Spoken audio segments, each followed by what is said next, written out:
Isn't that crazy? Oh And we are live. Hey everybody, this is sorry. Hi. Of course our software is not cooperating with us. Hey everybody, this is Mark Nugent. We're live with Amy Fan West and also Kelly Earnby, and of course the camera switched on me right before it went live. Roll the intro. There you go. Hey everybody, Hogs Twins here. Hey, do you live in Irvine, Orange County, California? You better be listening to Mark Nugent. Yeah, you better be watching Mark Nugent Live for his political updates regarding Orange County, the school board, the city, the county congressional races. Yeah, he's gonna make Orange County great again. Yeah.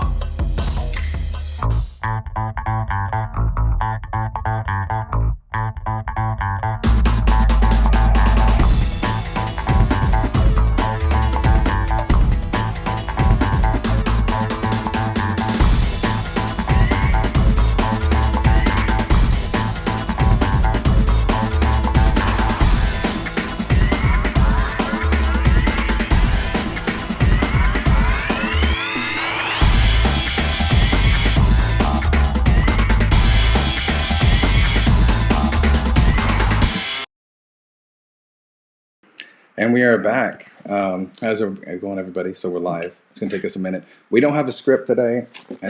We've got Amy Fan West, Kelly Earnby, and next will be, what's his name again? Greg. Whose house I'm at? Greg Grass. Greg Grass. Reminds me of the time that you're like, oh yeah, and we've got Ben Chapman for Costa Mesa City Council, and that guy just come up here. Anyway, so no script, nothing. We just got a bunch of people talking. We're doing a marathon today. Yeah, I like So when that. you guys hear this buzzer, where's the buzzer? Right here. I'll be in charge of it. Every 5 minutes, we got make it go.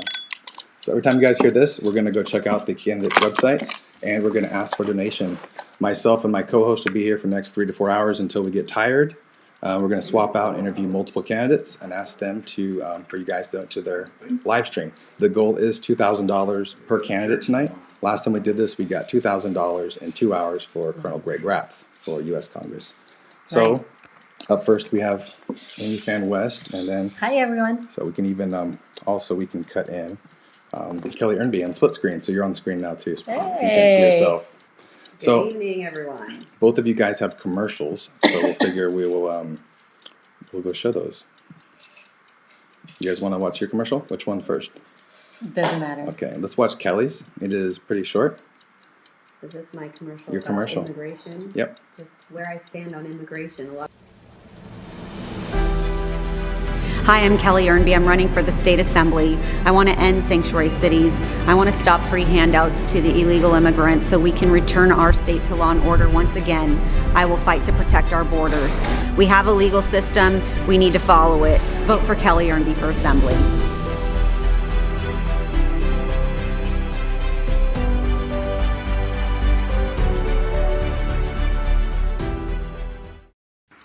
And we're back. So Hi. I know we're not scripted at all. No, I love it. It's So. perfect. Let's free flow. Okay, so we're working with software. I know we're broadcasting on Amy's website, or Amy's social media, Kelly's social media, and Greg's, and my own, and Ben Chapman's.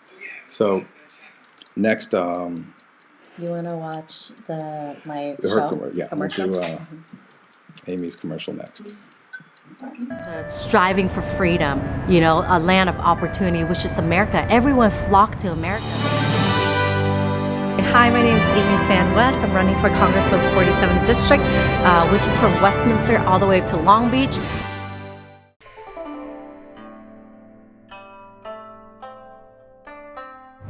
I escaped Vietnam when I was 4 years old. My dad, when he was 11 years old, on a fishing boat with my grandpa, and the communist regime came into our village and killed my grandpa, shot him 16 times. He died. My dad promised when he gets older, he's gonna go fight the communist regime. And so when he was 16, he changed his age to 18 so he can go join the war and help the Americans to fight the communist regime. So that's what he did. He got injured 3 times and then got sent home. And then when he got home, he married my mom. And then that's when the communists took over Vietnam. He and my mom went to the jungle to live, to hide away from the communist regime, because if they find out, they would kill him. And so there in the jungle, he gave birth to my older sister, myself, and then my 2 twin younger brothers. And before the first attempt to escape Vietnam, he got imprisoned by the communist regime for 6 months, and they tortured him. And I don't ask him, what happened, but you can imagine. So then they let him out. A year later, he told my mom, he said, if we stay here, we will die in the hands of the communist regime. But if we leave, at least we die as a free people in the sea. So he gathered my family. My mom was 6 months pregnant with my younger sister. My older sister, me, and my 2 twin younger brother hid us underneath the fishing boat, head out in the early morning. As a fisherman, so no one would know, he's just going out. And so whatever food supply we have, whatever clothes on we have, water supply, that's what we went. In 3 days, we ran out of fresh water. But thank God, by the grace of God, by the oil tanker out there, the German oil tanker, took us in, give us food, water, and sent us over to Thailand refugee camps. And there, we were there for a year and a half. We're trying to seek asylum to come to America. And I remember we were sleeping on dirt ground in the refugee camp in Thailand. There wasn't beds. There wasn't hot water for shower. Water supply was not there. It was limited. Food supply, a lot of rotten food, because the embassy, when they give money to the Thailand people, they pocket it for themselves and buy really spoiled food for us to feed the refugee people. And people were starving there, and they were fighting just to get water. And so I remember all those things, and we're sleeping on dirt ground. So the hardship I understand as a refugee, and the striving for freedom, a land of opportunity, which is America. Everyone flocked to America because they know this is where they can have the freedom to be successful, freedom to speak their mind, freedom to work, freedom to provide for their family. So then we were sent over to the Philippines for 6 months, and they flew us over to Huntington Beach, California, and surround us are a Christian community that share the gospel to us. And we are proud American, Vietnamese American. And we love this country. We love the freedom that afford us here. And I want to fight to preserve that freedom that we have here. This country is great is because it's upheld by our constitutional right. It's not like North Korea, dictatorship, or communist China, or Vietnam, or Venezuela. It is a free country, free nation that basically allow us to be thriving and to be successful. Hi, my name is Amy Fan West. Vote for me on March 3rd, 2020. Learn more at amyfanwestforcongress.com. And we are back with Kelly and Amy. So next we're going to watch Greg Rath's One Last Mission, and he is also here to answer your questions live. Feel free to send comments. Most of this stream tonight will be us reacting to your comments directly and answering your questions. Won't be any more script or format tonight. So One Last Mission by Greg Rath. I moved to Orange County in 1978 as a young first lieutenant in the Marine Corps. It was beautiful then, just as it is now. As a jet fighter pilot, I traveled around the world, the Middle East, Australia, the Far East, South America, and Europe. I saw my share of combat. 300 plus carrier landings and 75 combat missions will make you long for solid ground and coming home. In Washington, I've seen how a political crisis like an impeachment can put the country on shaky ground, threatening our unity and our national security. But I've also seen how getting involved can make a difference. As mayor of Mission Viejo, my mission has been to make this great place even better, and I did. Today, my children are having children, and I want them to grow up in a safe environment.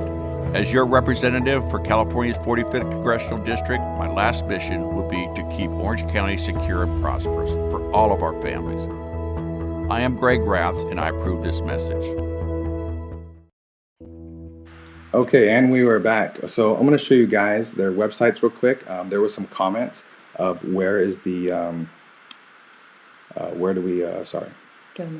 they had a question of where to donate. Mm-hmm. So I'm going to show you guys really quick on a screen share of where to donate. So here you go. There is gregraths.com if you want to donate to Greg. Greg is here to answer your questions as well. So you can just check that one right out. Oh, there it is right there. there's the issues, there's all information about Greg. And to donate, you donate right in the red box. So I'm sure someone named Cole will chime in how to donate, talk us through the website. I'm looking at the website right now. Just go to that red button and Okay. do 2020 for 2020, baby. So why should they donate? Because Greg has the experience to get things done in Washington. Okay. All right, so we'll move on to Amy. This is your website right here. Yeah. So if you want to talk us through. Okay, so you see my website right there, the donation highlight in circle red. Donate now. That's the way to do it. Help us to be your voice in DC because we will fight the squad and we will run them over. Okay. So donate if you want us to represent you. Awesome. And last but not least, we're looking at Kelly Earnby's website. There's your website right there. They're looking at that. So There you want it to talk is. about your website a little Yeah. bit? This is what they're See, looking at. there's a link to donate, and you can click on that, and you can select any amount that you can afford to do. It will help us fight in California. We're going to make sure we can bring our state back to law and order. And I'm a fighter, and I'm going to fight for us again. So if you want to have a fighter, please help me out and donate today. Thank you. Okay. All right, let me throw it back on us. Some people are texting me. Someone that's supposed to be here tonight, Sonia T. You're supposed to type in the question on the Facebook so everyone can see it, not text me. Okay, so can we have all the candidates tell them a little bit about themselves? Yeah. Take a couple minutes to talk about your story. I know we showed some videos, but let the people talk to you. We'll maybe Yeah. bounce between Kelly and Amy. Is that okay? Sure. Okay, you want me to start? Okay, so of course, my name is Amy Fan West. I'm running for Congress for the 47th District, which consists of Westminster all the way up to Long Beach area. And we have the Port of Long Beach, we have the Airport of Long Beach, and we have the base of Los Alamitos. So those are national security, and it's vital that we protect that from Lowenthal. My opponent actually want to sell that to the Chinese, as we know. Anything that's sold to the Chinese are not good. Is there anything we could do? Is there anything on the internet we can pull up and talk about that? I don't know. I guess you can Okay. research it because that's what I did. And then once I found out, actually 4 months ago when that happened, I went to DC to talk to Mike Pompeo, and I told him about, of course, I'm running, and also what's going on, and how Lowenthal is trying to sell a port. Because, in 2012, under the Obama administration, Obama allowed Lowenthal, basically Lowenthal as part of that, to sell part of the Long Beach port to the Chinese. And then when I went to DC, told Mike Pompeo about it, and then a month later, Trump went public and he said, China, we're buying the port back and get the hell out of Dodge. And I love it. And so now it's back in America possession. So it's very good. And, the thing is that, as a Vietnamese refugee that escaped Vietnam, a communist regime, when I was 4 years old, my dad, took us on a fishing boat. And before he left, he said, God, if you're real, protect my family from Vietnam to America safe, and we'll worship you. So basically, he hid us underneath his fishing boat. And then my older sister, me, my two twin younger brother, and my mom was 8 months pregnant with my younger sister. And in the fishing boat, we got whatever supply we have, food, water, and clothes on. That's what we got. We went out, and in 3 days, we ran out of fresh water. And by the grace of God, the German oil tanker took us in, give us food and water supply, and sent us over to Thailand refugee camp. And there, I remember we were seeking asylum for 2.5 years, and we were sleeping on dirt ground. Well, We waited for the right way to come here. So I feel like, when the people are going through the border without waiting for their turn, it's just a slap in my face, and the hardship, that we got to be here. And, for many Americans who are here, who went the right way, it's a slap in their face as well. okay. And so anyways, we were there, and of course, after 2.5 years, they flew us over to Huntington Beach, California, Okay. and surround us a Christian community that share the gospel to us. And that's how we became saved. And we are proud American, and we're so appreciative to be here. And the reason why I jumped in the race for Congress is because I cannot have what I experienced in Vietnam to repeat here in America. You know, when I witnessed women, children getting raped and thrown overboard, I witnessed, you know, people starving to death and eating dead flesh to survive. And then people being buried alive, you know, because they want to fight against the tyranny. I mean, and making an example of them, that's unacceptable. We cannot have it here in America. This country is great because we have a constitutional rights that it's upholding our freedom of speech, freedom of religion, and freedom to bear arms. I mean, if socialists push, and it does happen in 2020, I mean, we're pretty much done. I mean, we cannot be like Venezuela or the communist China or North Korea or Vietnam. I mean, this country is great. We have the freedom to speak our mind. We're not, you know, and freedom to do things. So I think it's important that we, you know, keep that and fight for that because every generation face that. Okay. That was our timer to go off to ask you guys to donate to all the candidates. And we had questions as well. It is kellyearnbyforassembly.com. Is that it? The website? It's just kellyernby.com. There's no other Kelly Ernby. So. Okay, kellyearnby.com, amyfanwestforcongress.com, and gregraths.com for donations. I'm going to do a screen share real quick, then we're going to get right back with Kelly Ernby next, and we'll kind of bounce around. So there's Kelly's website right there. There's the donate button. It should be in red, but it's in blue for some reason. You may want to change that to red. Say bright red button off the website. Aren't all my buttons blue on there? Yep. Then Amy Fan West, click to donate. And also, whose house we are in right now is Greg Raths, and he'll jump in later. So if you guys could donate $5, $10, $20, we'll get the boss in here and we'll talk to you. Donate 2020 for 2020, baby. Okay, so let's go back over to Kelly Ernby. We can also do a split screen, so if the girls want to both talk to each other, and we'll go ahead and do that. So go ahead, Kelly, if you want to talk a little bit, tell us about yourself. Yeah. You have the floor. Thank you. I'm here to talk about California and the problems here. And, you know, I'm sick of the crime and homelessness and watching our governor give all of the illegal immigrants free health care. And I'm sick of watching people like my own brother have to move out of the state, and our neighbors and friends and businesses can't be here anymore. And so I decided to run for the state assembly to go to Sacramento and represent us and fight for us there and our conservative values. And I think what we need with the super majority of Democrats is a conservative person who's a fighter and an advocate and somebody who's going to not just vote yes or no. And so a little bit about my background, I think you will see makes me perfectly qualified to do this job. So I was born and raised in San Diego. I was born in the Naval Hospital, so I like to say I was born to serve. My family are all veterans, and I was taught the value of hard work. So I worked my way through college. I have an undergraduate degree in biology from UC Santa Barbara. And I went and spent a few years doing marketing and PR for biotechnology and pharmaceutical companies before I attended law school. I was top of my class and editor-in-chief of the Law Review at the University of San Diego School of Law. And because of that, I was recruited by one of the biggest law firms in the world, which is called Gibson, Dunn & Crutcher. They had an office in Orange County and recruited me. I moved to Irvine, and I spent the first almost 10 years of my legal career being a business litigator, which means I'm a fighter and I'm an advocate and I'm in the courts and I present arguments and I win my cases. So I also do a lot of pro bono work. I've always had a heart for public service, and it was ultimately the work I did for the poor and giving a voice to those that didn't have one that really lit a fire inside of me. And that is what led me to leave the big law job, take a 70% pay cut, and go to the district attorney's office, which is where I work now. So I've been at the DA's office being a county prosecutor representing all of us here in Orange County in the areas of environmental and consumer protection. Some of the cases I've done have been very high profile. They're very complicated, complex cases. One of the cases hit the national news, involved the unlawful sale of fetal tissues. You might have read about that, and that case was one of my cases that I handled and I won.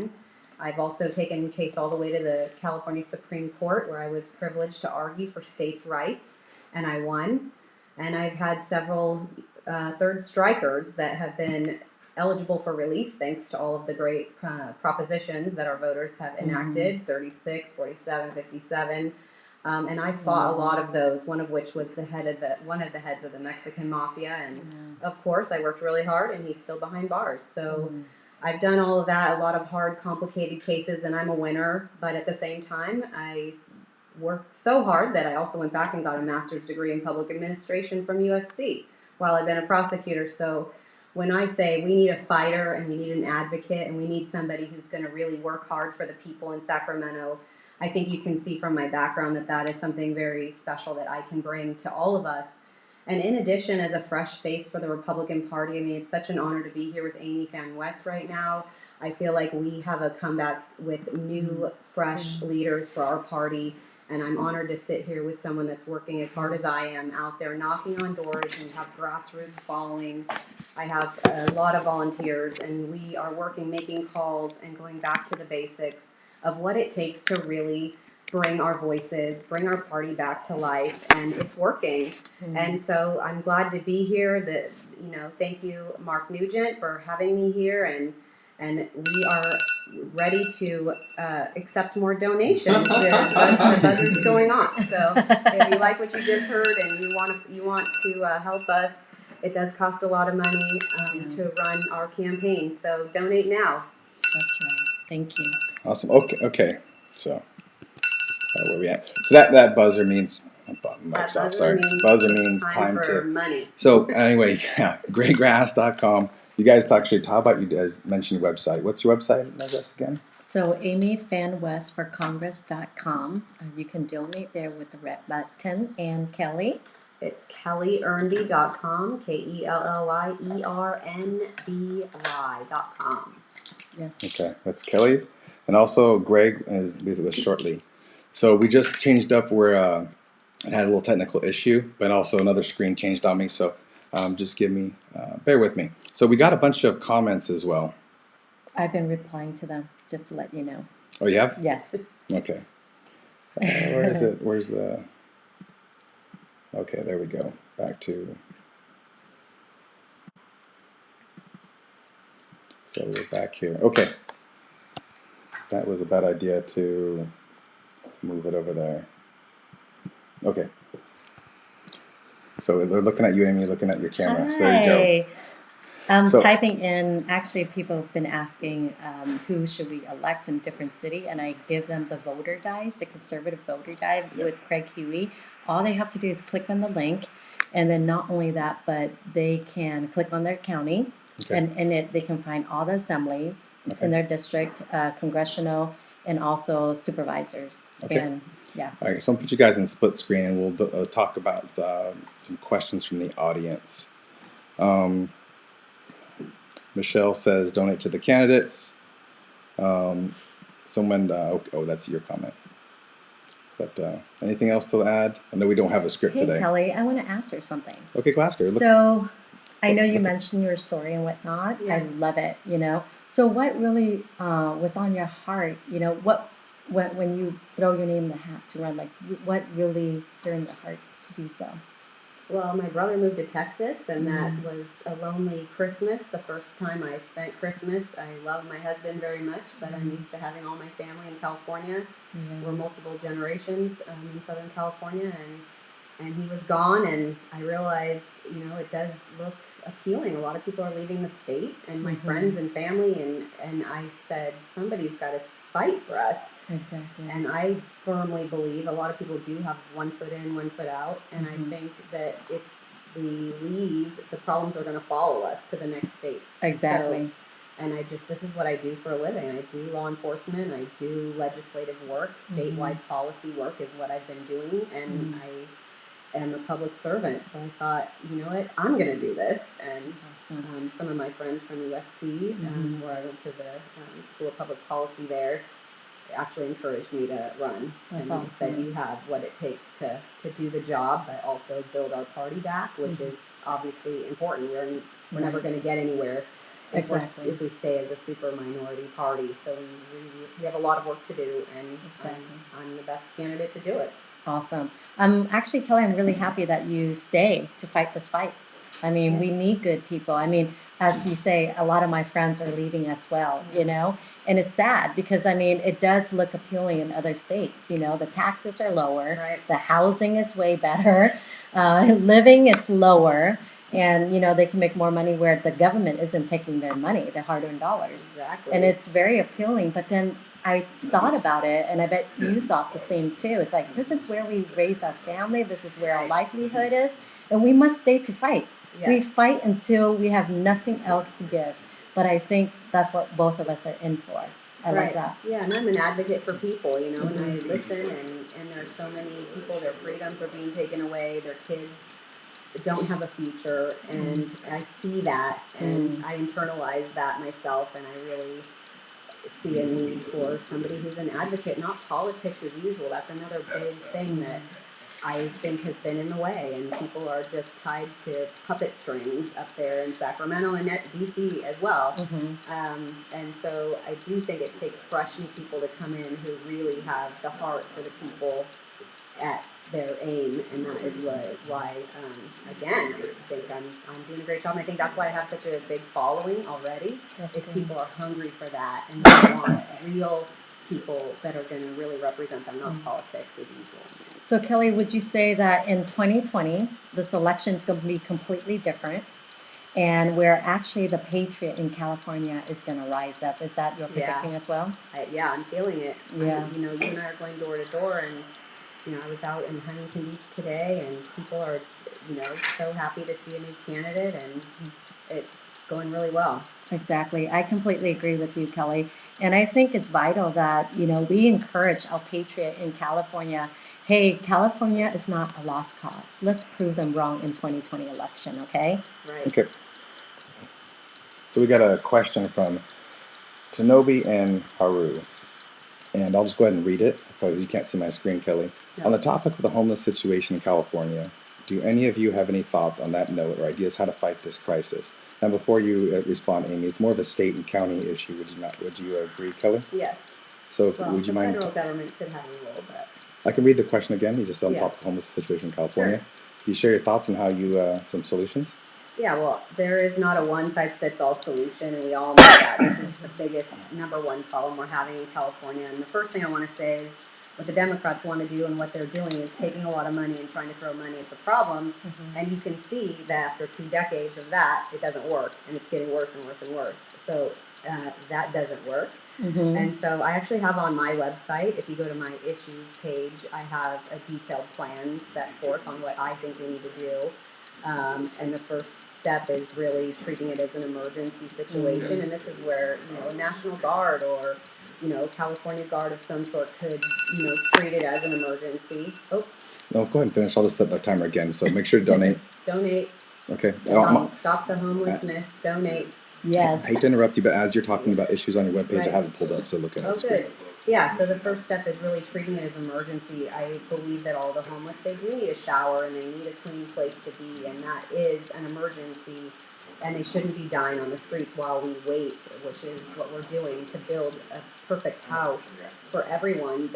We're not going to be able to do this, and we can treat it as emergency. When fires burn down neighborhoods, we make sure all those people have housing, so we can do way better. But then ultimately what I want to do is have a long-term solution. So we need to end this epidemic, which means we need mental health hospitals again. We need to have addiction treatment programs, and we need the law to allow us to enforce the law and put people there. It's tough love, and we need that. You wouldn't let your 2-year-old run around on the street when they're objecting because they would be hurt. And so we need to make sure that we are giving, programs. We need job programs. We need, when criminals are being released onto the street with these propositions. Hold on. I gotta interrupt you guys. We just had a first donation of the night. Yay! Jana Lee donated $50 to Amy Fan West. Thank you so much. Thank you, Jana. Really appreciate that. Yay! Remember, the goal is $2,000 for Kelly, $2,000 for Amy, and $2,000 for Greg tonight. Let's go back to her There's website. also got a $100 donation for Greg too. Nice! Yay! There you go. Greg! Any for the other candidates, Ben or Mark? Yeah, share the love. Share the love. Okay. Hey, I want to say something on what Kelly said. It's totally correct. It's not one size fit all. And I completely agree. And do you remember in 2000, I believe, 18, where our Orange County supervisor pour tons of money into the homeless problem by giving them voucher. Do you remember that? It was over, I think, 2 point something million that we waste from the taxpayer in Orange County. And we give them voucher for 6 months and basically hoping that, we'll take care of it. But you know what happened when we rent out that hotel and the Yeah. homeless people just completely destroyed their hotel. And so we, as the county of Orange County, end up have to pay for that over 3 point something million on top of what we give to the homeless. And so it did not work by giving a voucher. So from now on, moving forward, voucher for homeless problem does not work. Let's fix it, the core issue, especially like you said, allow them to have jobs, teach them those skills, those trade skills, and not only that, but bring back mental illness and institution to help take care of this problem, and also the drug epidemic, help them to get clean and faster as well. I like that. Yeah, no, and then the ultimate additional piece that I would add is there's a lot of people on the bubble, on the cusp of becoming homeless. So that's a big part of what I think the plan needs to be. The elderly, there are military veterans that are on the cusp, and people that are just struggling financially. And we need to figure out who these people are before their RV, which is their home, gets towed away because they lost registration papers. I mean, you just read about these stories and it's crazy. And so, we got to figure out who those people are, and we should do that right now. Because we could be doing this today and making sure those people don't become homeless and add to the problem. And so it's just been a big failure. I think decades of the far left policy of giving the homeless more rights than the law-abiding citizens, it has led us to where we are right now. And we can turn this around. And I do think it is a bipartisan issue, though, I would have to add. I think that we can work together to put together a plan that's going to solve this. And the cities are trying to undertake too much of a burden right now. They can't afford the mental hospitals, every city. So I do think the state has a place in working towards this. And the federal government, if we need a National Guard emergency, then there could be a role for the federal government as well. I got a question. What do we do when someone refuses services when they're homeless? They're like, no, I don't want services. I want to stay homeless. What do we do then? I agree with Kelly when she talked about tough love. It's kind of like us being parents. Sometimes we have to know what's best for our children, that we kind of help them along, kind of like in a way a little push. So same way with the homeless problem, a little push toward that goodness. You know what I mean? Because when I talk to the homeless people in my district, I walk around. And the younger, I've noticed, I don't know if you noticed as well, I bet, that they're younger kids on the streets, right? There's some millennials that just think it's fun. Well, that's a different they like story. being homeless, yeah. That's a different story. But those who are younger and homeless, what I've noticed and learned as I walk the streets is that those younger kids, I talk to them, I go, why are you on the streets? And they say, because my parents overdosed on drugs. Yeah. And so when they What's that? they Put 'em on are now? put in foster care, and then what happened is they're too old, right, to be There's adopted. no camera.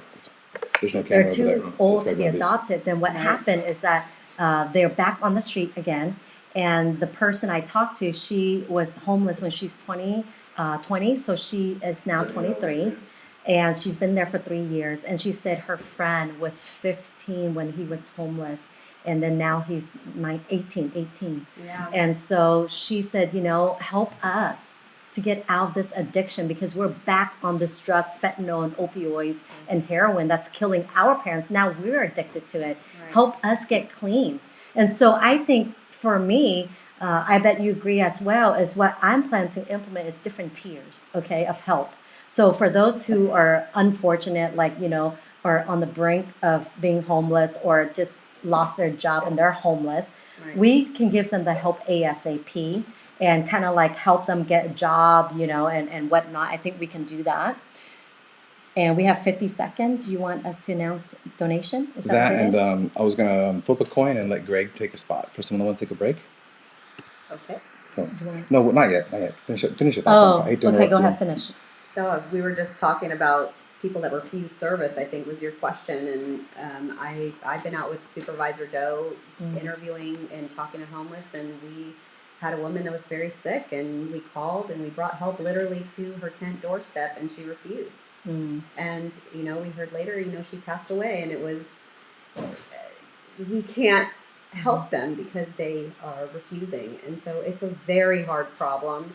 And I think we care very deeply to make sure these people ultimately have some place to be and have, you know, showers and bathrooms. That is a public safety crisis when you don't have that. And so we need to do it better, and what we're doing now is not working. Would you say that a majority of the people that refuse service is because of a drug addiction or because of a mental health issue, or are they somewhat intertwined? I think it's a combination of things, and the law doesn't help, right? So right now we have our police officers, their hands are tied, so they cannot move a homeless person from where they are, and we used to be able to do that. And we've had the sober living home crisis has brought a lot of people here to get treatment. Excellent. And once they fail the program, they're out on the streets again.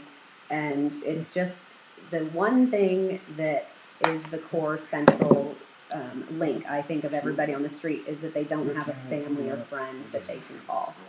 And ultimately, community and our society has failed those people. And so you do have to go, and it's a human thing. The churches, the nonprofits, the government. We cannot rely on the government to just build houses. That does not work. And we all, like society, needs to come together on this issue. So it's not easy to talk about. That's why it's taken us, you know, probably half an hour just to say, hey, like, this is such a problem, and we all know it.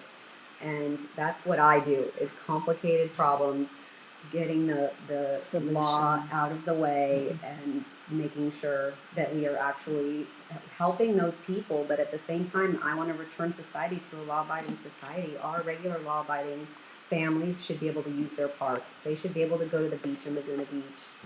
And that isn't happening now. So there's a balance, and right now we're too far to the left, and we need to do better. You know, I think from my experience walking the street is that I notice that a lot of younger people are on the street, and they ask me, I need help, and help us before we get too late. And I ask them, what do you mean by too late? What's that? And so they say, oh, you know, somewhere around late 30s. If we're on the street and we're getting addicted to drugs and you don't help us in time, like 35-ish, then we're a lost cause. Like we won't, we're done. Like we can't get clean. So help us when we need help right now. So for them getting beds, they say it's so hard, the process, because if they miss one day to call to get, because it takes them like months, right, to get it. And if they miss a call, they go back to square one again. And so this is the thing. We have to incentivize private corporation to get involved, churches, and also incentivize, you know, nonprofit organization to help. Not only the government like the DMV, as you know, is super slow, right? We don't get anything done at the DMV. So therefore, we need to incentivize private corporation and partnership. That's what I think is going to get the job done. I agree. Yeah. Hey, Greg, you're on with us. All right. So this is a fundraiser. We're here to make money tonight. So our goal is what, $2,000? Yay! So I think she's 1950 away, and we're 19. So Let's get them started. So to go to gregrath.com. So let me pull up your website.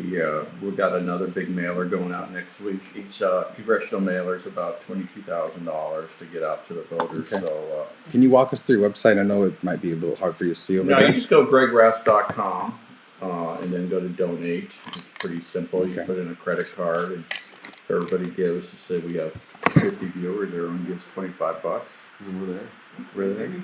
Yeah. In addition to that, it takes Apple Pay, so it's instantaneous. Apple Pay, yeah. You can get, plus our website, you can buy T-shirts and coffee mugs and hats and make 45th District great again hats, you know. So, but it's I tell you, we've been at this for almost a year now. We're down to 2 weeks to go, and we're really excited. And we've got 2,100 donors so far. We raised almost $500,000.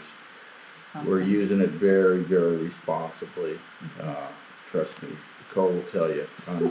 I'm a very fiscal conservative. I go directly to the mailers. I go directly to the TVs. There's no middleman. Hold on, I don't pay a consultant $7,000 a month. Someone's asking a Kelly question. just got a donation for $50. All right, Yay, So good for Kelly. So From do you want to Jenna. jump in and wave to Jenna? Say thank you. we love the She cowbell. can't see from back there. You want to jump in right There, here? real Kelly, quick? right there. Tell This Jenna. girl, Kelly, is an amazing. Here we woman. go. Thank you. Oh, wait. Oh, right there, right there. There you go. Thank you. Okay, I'm sorry to interrupt, Greg.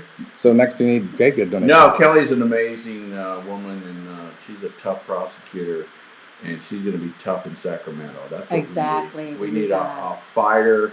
We need someone to get up to Sacramento with the Democrats who have the majority up there, and don't take no for an answer. So Exactly. she's going to be great. She's the perfect person to run against Petri Norris, or that's what you're pronouncing. Cotty. Wow, I'm surrounded by a bunch of fighters. Cotty's got to go, and I'm running against Katie Porter. And have you watched her? How she talks to these people when she's up on the dais? It's embarrassing. Yeah. It is embarrassing. She's a congresswoman. You don't demean the people that you ask questions to. The other day she goes, "I'm asking the questions. You're not answering the questions." Who does that? She's a freshman congressman. How dare you do that, Katie? And you got to go. I'm sorry. I'm nothing personal, but your attitude in Washington, the way you treat these people at the dais, is just wrong. I would never. Very disrespectful. I would never do that, even to my worst enemies. Yeah. The way she treats them, it's like the Nuremberg trials. I'm serious. It's terrible. She's asking some guys, how much do you pay your electrical bill? Wow. Come on. You got 10 seconds to give me an answer. Like, get out of here. That's terrible. And you're up in New Hampshire right now, or now where are you now? In Nevada, and you're not back in your district. Trust me, if I'm your congressman, I'm going to be back there in the district when we're not in session working with my people. That's right. This is just wrong. Yeah. Katie, this is just wrong, and you need to go. I'm sorry. I agree with you. Yep. All right. Yeah, I'm actually- sorry. I'm no. venting. I'm just, I watched the way she treated this gentleman the other day on, he was talking about, they're signing up for welfare, and she was just ripping into him, and it's just like it's just, she's been in Congress 1 year, and she's never been another elected official, ever been elected to anything, and the way she treats these people is just wrong. I mean, I grew up, my parents taught me right from wrong. They taught me how to respect people even if you disagree. Exactly. And she's not treating people right, and she needs to go. I'm sorry. I agree with you. And not only that, her dress code is kind of embarrassing. Sorry, I Okay. gotta say, because Okay. a female can say to another Oh, female. Batwoman? Okay, I'll gotta pull that up. And but- you know what? We have to get the majority back in the House. Exactly. With Shifty Shift and all these other Nancy characters. Pelosi. Nancy. And she's ripping up the state. Maxine Waters. She's is a ripping joke. up the State of the Union. How dare you? Yeah. How very, dare very you, Nancy? disrespectful. Nancy, you need to go. Yeah. And we need to get a Speaker of the House, a good, strong Republican in there, and who can support our president and support the Senate. But it's just terrible. I mean, when someone says, I'm running, obviously, for U.S. Congress here in the 45th District, and someone attacks me, it kind of hurts. And what Trump puts up with every day from these idiots. And he gets paid $2 a year? He doesn't take an income. Yeah, well, it's $1. A dollar. Yeah. But my God, you in Congress better learn some manners. Greg, Sir. you just got another donation. I hate to interrupt you. No, thank you. Okay, you got $50 donation, Jenna Lee, so thank you. She donated to every candidate tonight. Oh my God, Jenna, Jenna, you are thank amazing. Thank you, All right. Patriot. So this is a fundraiser. We're down to the wire. We're down to 15, 16 days left before Election Day. March 3rd is right around the corner, so thank you very much. You know what I'm going to be doing tomorrow? What? I'm going to be watching the Daytona 500 because the Grand Marshal of the Daytona 500 is President Trump. And he's going to be telling the people to start their engines. And I've been to that race. It's the Great American Race. So I'm going to take some time from knocking on doors. I'm going to watch the race. I'm going to watch our president. And I appreciate what he's done for our country. So watch the Great American Race on Fox tomorrow. Hey, Greg, I have a question for you. Talk to me. Okay, so. Amy Fan West. This is Amy Fan West running in the 47th Congressional District. We need to start winning these seats back here in Orange County. And she can do it in the 47th. I'll do it in the 45th. But we can't do it alone. We need your support. We need your help. And I appreciate the money that's been coming in. Trust me, $50 is 12 yard signs.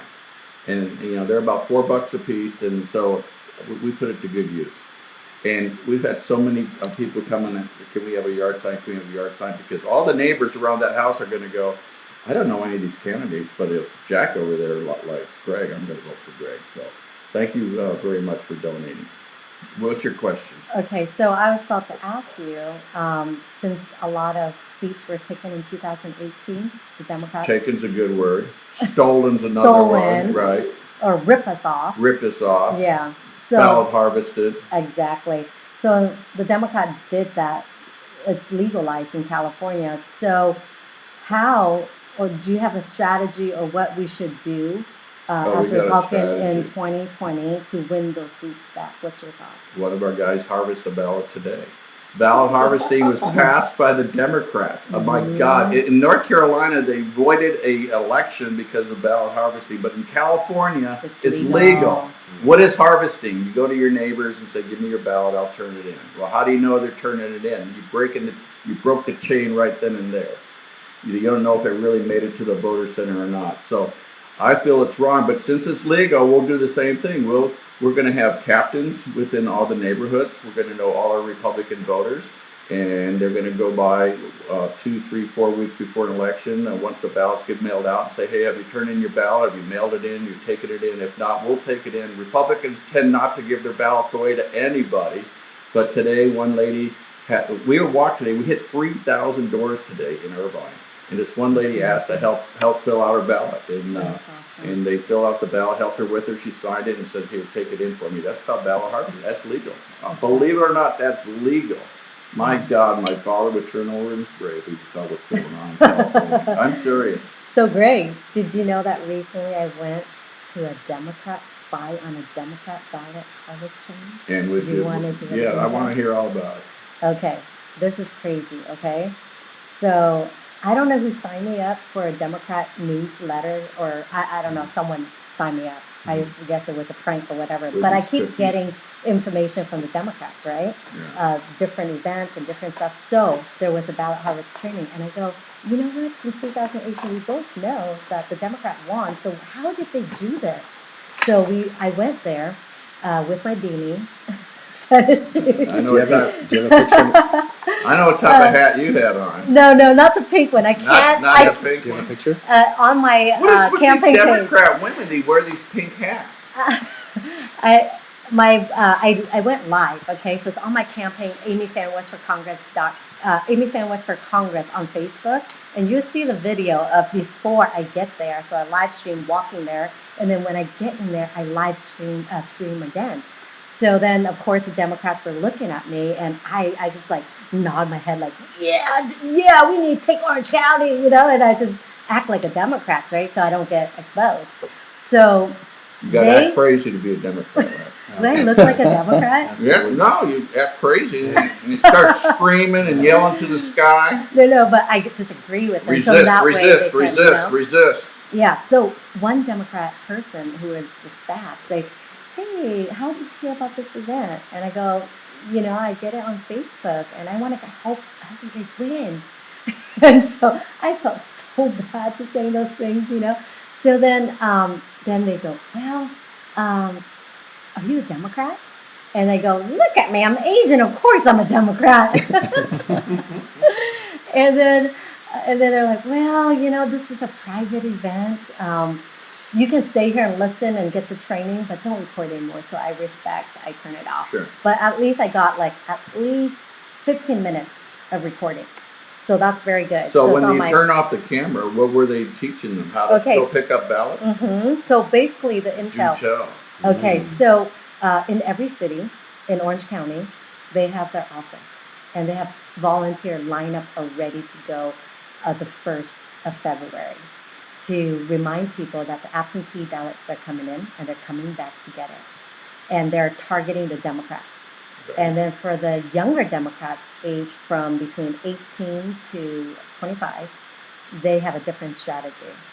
They are knocking at their doors and saying, hey, have you guys done your absentee ballot? And they say, no. And they say, well, do you want a $25 gas card?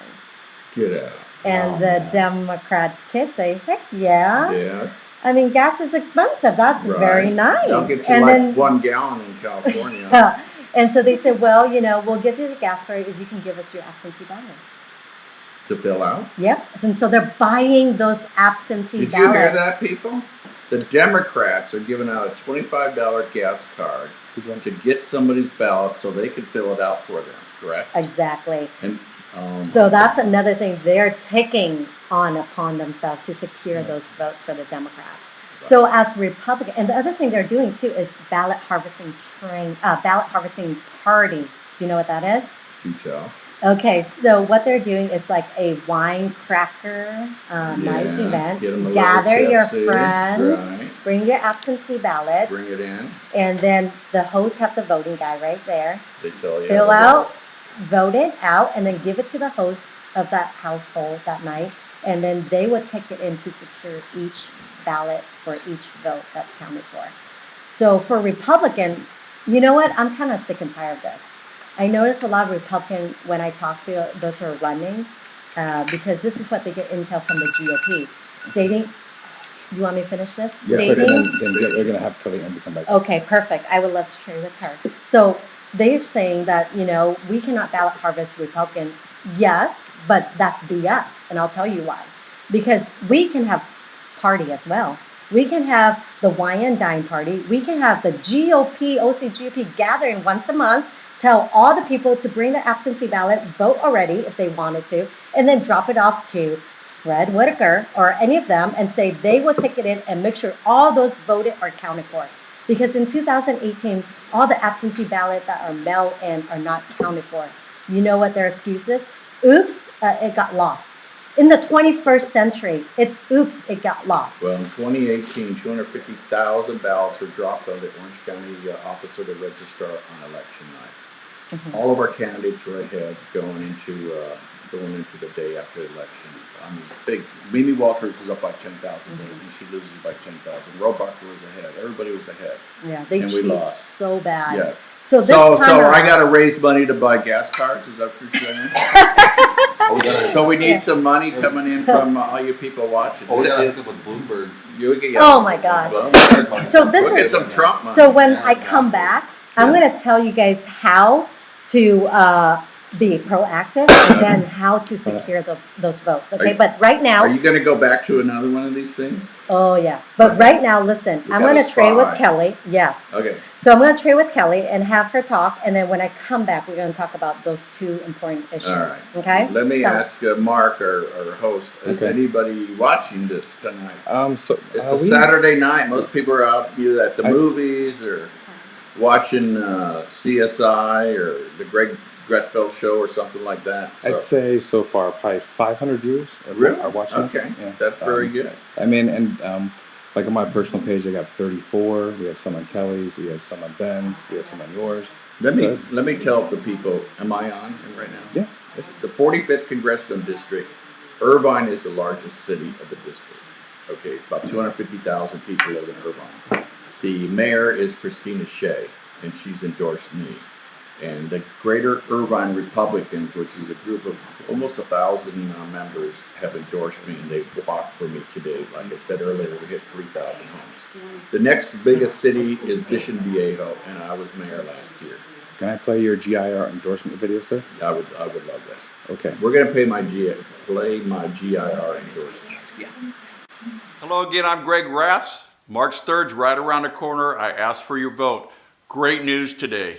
I got endorsed by the Greater Irvine Republicans, an organization that was formed by John Park in Irvine. Thank you very much. So, we should leave the video. I got a phone call. Yes, dear.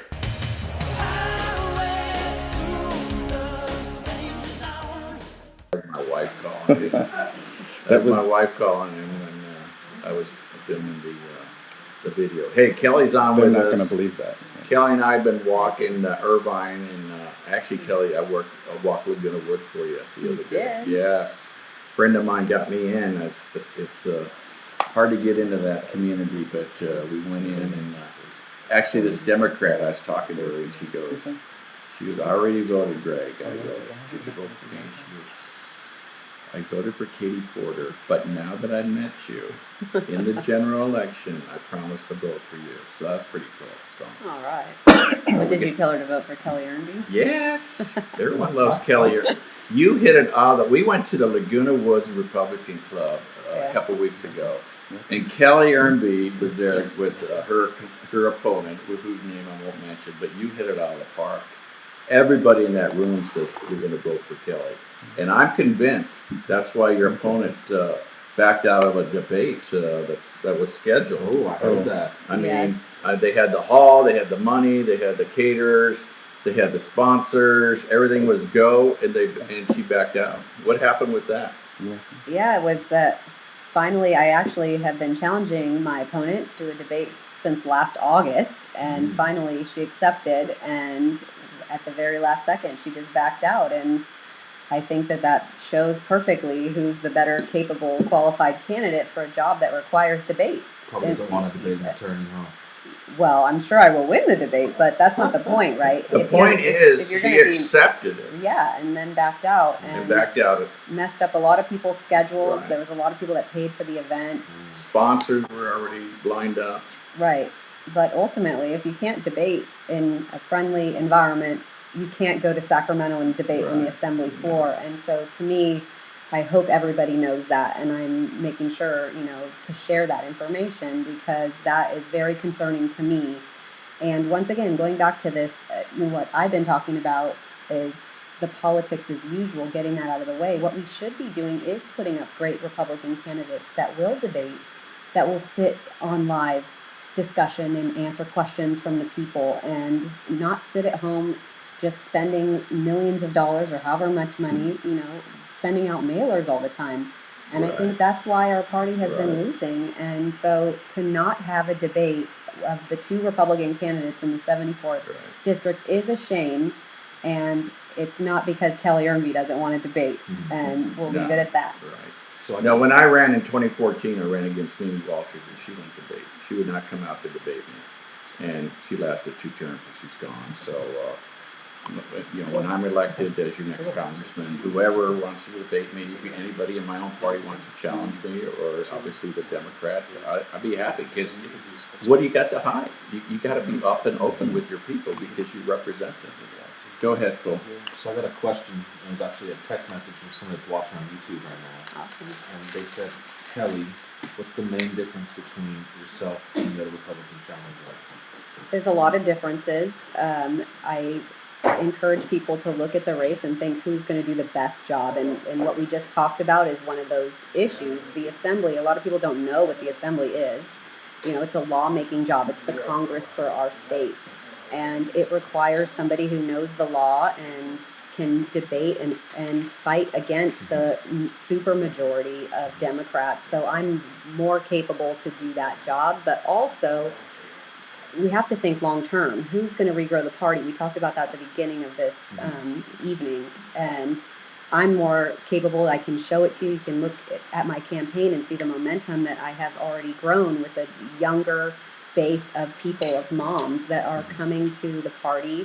And that is what we need if we're going to have hope to bring back our voice long term. So ultimately, I think I'm more qualified. I have the more relevant experience You're to a do a prosecutor. statewide job. Exactly. That's what we need. And we need a fighter and somebody who's going to fight and argue and persuade our positions in Sacramento again. And, if anything, I'm going to hold the Democrats accountable and Well, I've seen you with your boxing gloves. that's become a symbol of my campaign, kind of by Don't mistake. mess with Kelly, man. Right. So if you want somebody who's going to, really get the job done, and that is clearly something that I'm going to do a way better job at. So I think it's a no contest.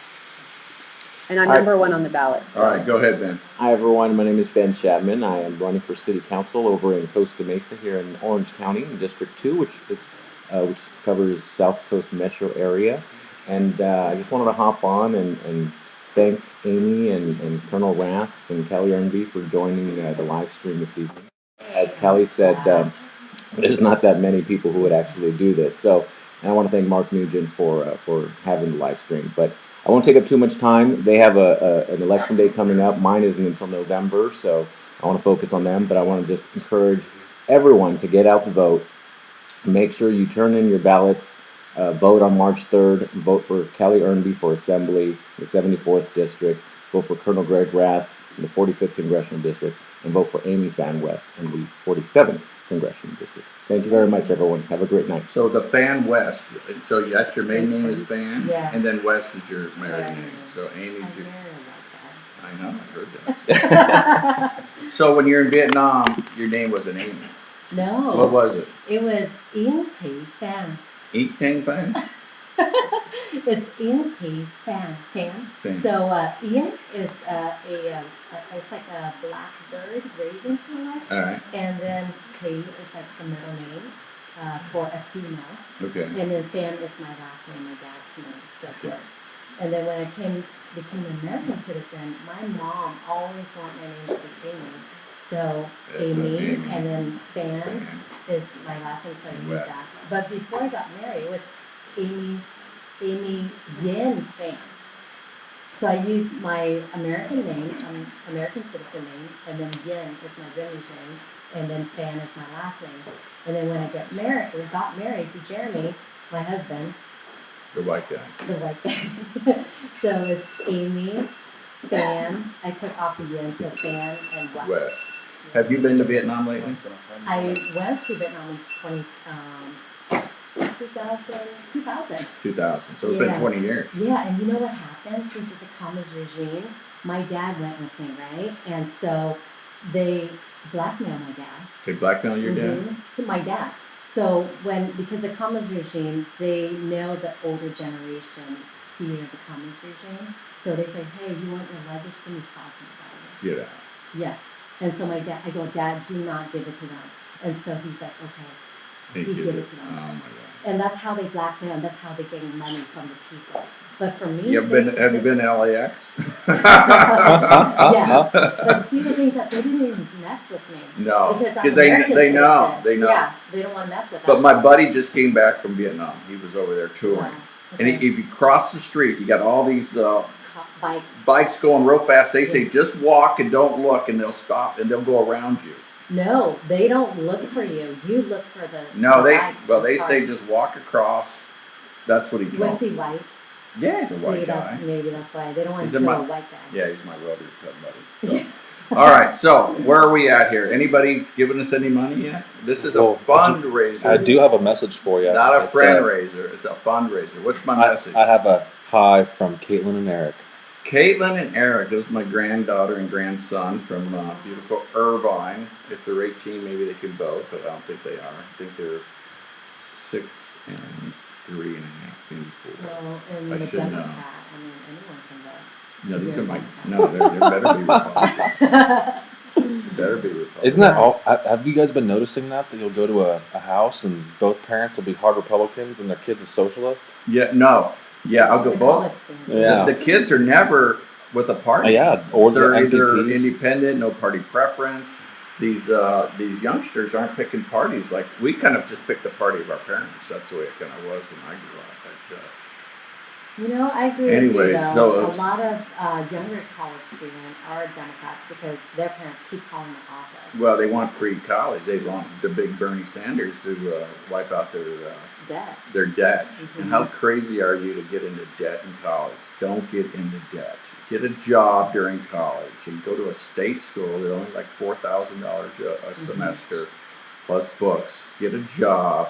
Don't take out debt or you're never going to get out of it. Kelly, are you in debt still or are you out? I'm out. All right. Yes. I'm I got out. 3 degrees, so I paid a lot of money for Oh, school, I but know. I could afford it. So and- if they forgive all these debts, are they going to give you money for your 3 degrees? yeah, I doubt it. I but doubt it. that certainly would not be fair. And Medicare for all. What world are they living in? That's trillions and trillions of dollars. So I've The been good old capital system works. And America's going to collapse if that ever well, happens. we got the Bernie, you got the Buttigieg and all the other crazies. I thought his name was Buttigieg or something. Buttigieg, I believe. Buttigieg. Buttigieg. Yeah. Who's the other? His name is Butt, right? You got Crazy Bernie. Crazy, Crazy Bernie. right. What You did got they Buddha- label them? You got Buttigieg. Buttigieg, You got Bernie. You got Biden. No, Bloomberg. but what do they call? You got Kaufman. What's the other one? Klobuchar. Pocahontas. Yeah, Klobuchar. So it's a crazy group, but anyways, we'll see what happens in the race. So, anyways, what do we got? Any other questions? I had somebody say, "I'd love to see all three of you work as one strong team." And we are. Yeah, We are a strong That's why team. we're here. Yeah, that's all why we're here right now. That's what I think. We're a very strong team. Exactly. We need to get Orange County red again, and like I said, it's a disgrace with this congresswoman that I'm running against. Katie Porter has done. In her 1 year, she's a freshman. She's up there on the dais treating these people that are testifying, who are probably scared out of their mind. They've never testified before at the House, and she just treats them like they're some criminal. It's disgusting. It's just terrible. I would never, ever think of doing that as your congressman. I'd be so proud to be your congressman. I'll treat people with respect. I'll treat people with dignity, because that's the way my parents taught me when I was a young boy. What do you got, Mark? Oh, I was just going to remind everyone to donate. Let me show you guys the website. We have Kelly Earnby here. She is on camera, so if you guys want to ask her some questions, she is right here. So let me show you her website. How's your fundraising done, Kelly? Well, I've raised $175,000 or plus, more than that, with a very short amount of time. And so we're still raising money, but we raised enough to be competitive in the race, and we're pretty happy with that. But we do need more. So we're looking at viewers right now. We're looking at your website, kellyearnby.com. So if you guys want to make a donation, we already had a $50 donation not too long ago. So then that's Kelly's. Here is Amy's right here. AmyFanWestForCongress.com. Also, our gracious host let us use his home today, Colonel Greg Raths, GregRaths.com. And I want to bring your attention to the bright red button. See, he's the smart one. He put it in bright red right there. Bright red. Yeah. So Can't miss it. there's Kelly's in the blue. Amy, she's kind of there. She's got herself. Oh, it highlights red. Yeah, There you go. Right under the beautiful family photo Only right if you there. touch it, because that's the trick. Okay. All right. I just wanted to use that one. Okay. So seriously, guys, they need donations to save our country, and they literally are going to. So back to your regular scheduled broadcast that you guys go at it and talk.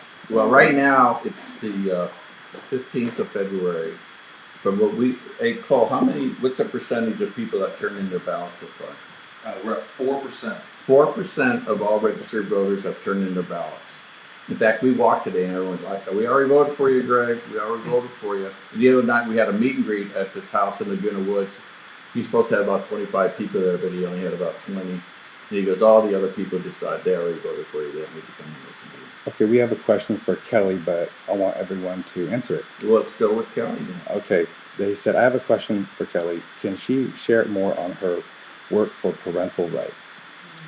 Yeah, thank you. That's one of my top priorities. And I started off my campaign having a town hall where I invited parents to come and share with me some of the issues that they were facing. And it turns out that many of the parents are very frustrated. They're losing their freedoms in many different ways, in choice for school and in their medical freedom.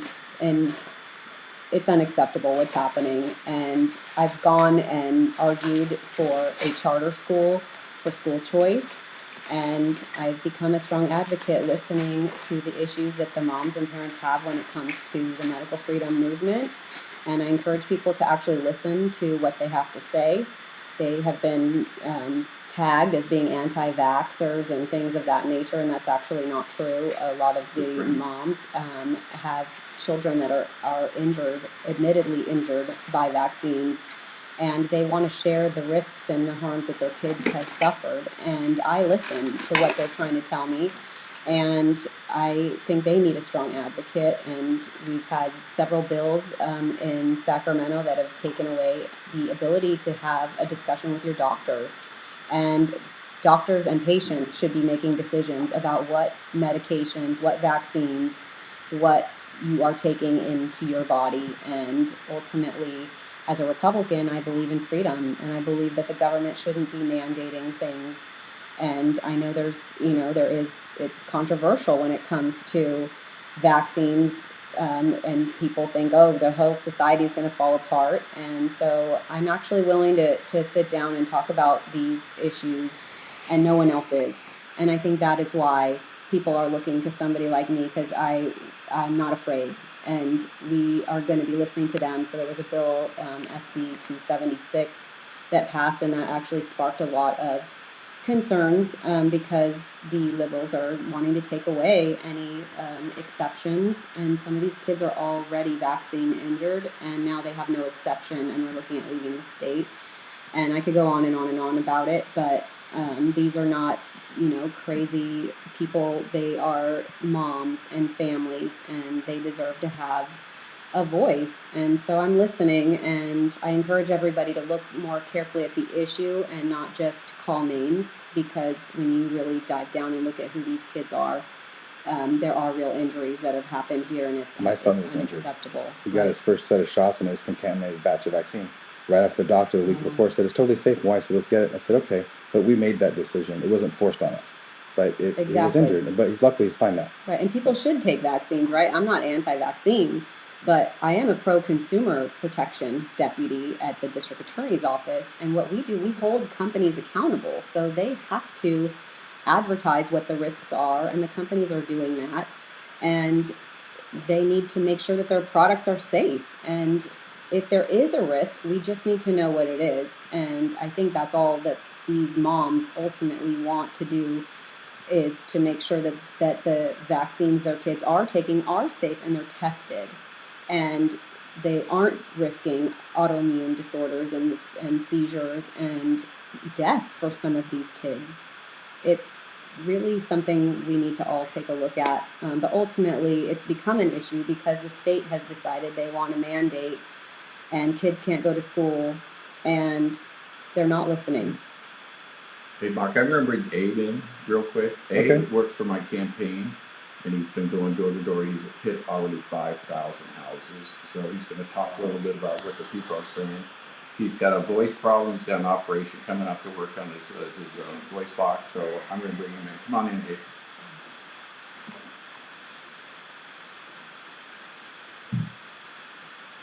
Hello, my name's Abe Eldamiati. I'm a volunteer for Greg Ratz, and I've had the pleasure of knocking on about 5,000 doors for the Colonel. And the response is amazing, great feedback, a lot of great support, and Okay, appreciate it, Abe. Thank you. thank you. Appreciate it. Okay. So any, let's see where we at. That threw me. Okay.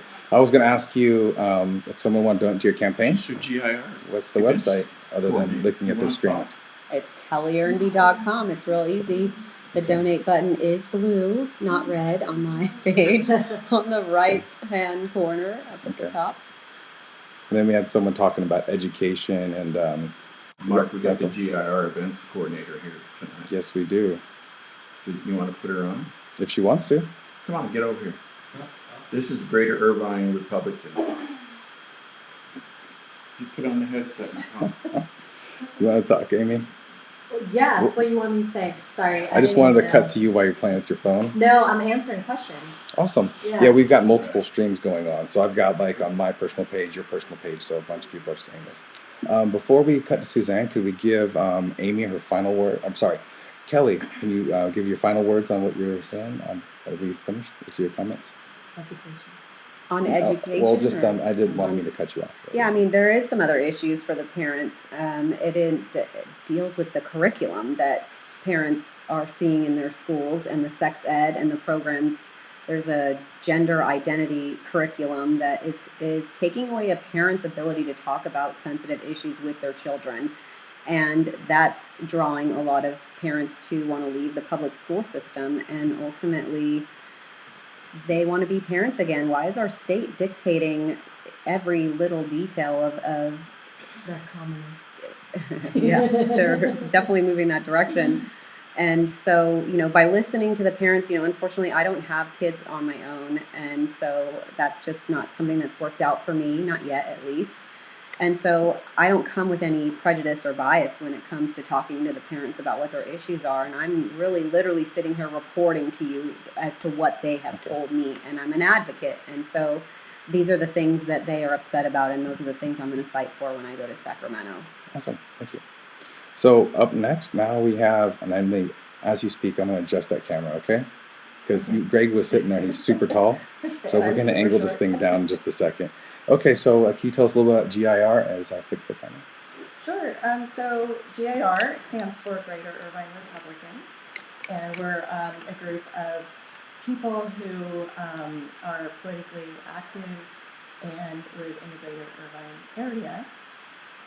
Our primary focus is to win and keep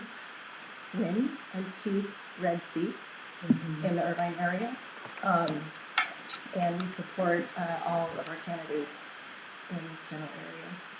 Awesome. Where'd you grow up? I grew up in Anaheim. Really? That's awesome. I went to Anaheim High School. So, High School. how long has GIR existed? I think it's been like a year and a half. I think it's been a year and a half. Sorry, How many? really short. That's okay. Just lean into the microphone. You get used to it. How many verified members are there? Oh, right now I think we've got like 900. We're trying to get to 1,000. Awesome. Yeah, and you guys brought about 20 volunteers today to Greg's Walk. Appreciate it. Yeah, we try to rally volunteers to get out to all the candidates' events and knock doors, make phone calls. Awesome. And are you allowed to say what the vote count was? If you're not allowed to say, it's okay. No. Okay, because we heard it wasn't even close. That's the rumor. When's your next event? I honestly, I don't know. I think it's the 26th. They're having one more event coming up. Yeah. Oh, do you have any more events coming up? And where could we find them? Actually, we have a meeting coming up. We have a meeting once a month, and it's the last Wednesday of every month. So, Is there a website? No, we are on Facebook though. Greater Irvine Republicans on Facebook. Okay. And is there any prerequisite to join? You have to be a Republican, a registered Republican. Okay. Yes. No Dems. No we will check. Okay. And just so you know, you can look yourself on the screen. You look pretty good, by the way. So. I just came from a birthday party. So Amy Totally looks like she has some appropriating. questions. So Amy, do you have any questions for Suzanne? Can I just give a shout out, first of all, to Greater Irvine Republicans, because I know they started off with, 20, 30 members last January, right? And have grown to over 900 members, almost 1,000 in less than a year. And I think it's a sign of the momentum that we see and I see. I'm seeing new Republican groups crop up in all the different cities that I've been working in, and Greater Irvine Republicans is just such a great, positive group. And so I think we're starting to see a lot of momentum starting from there and growing.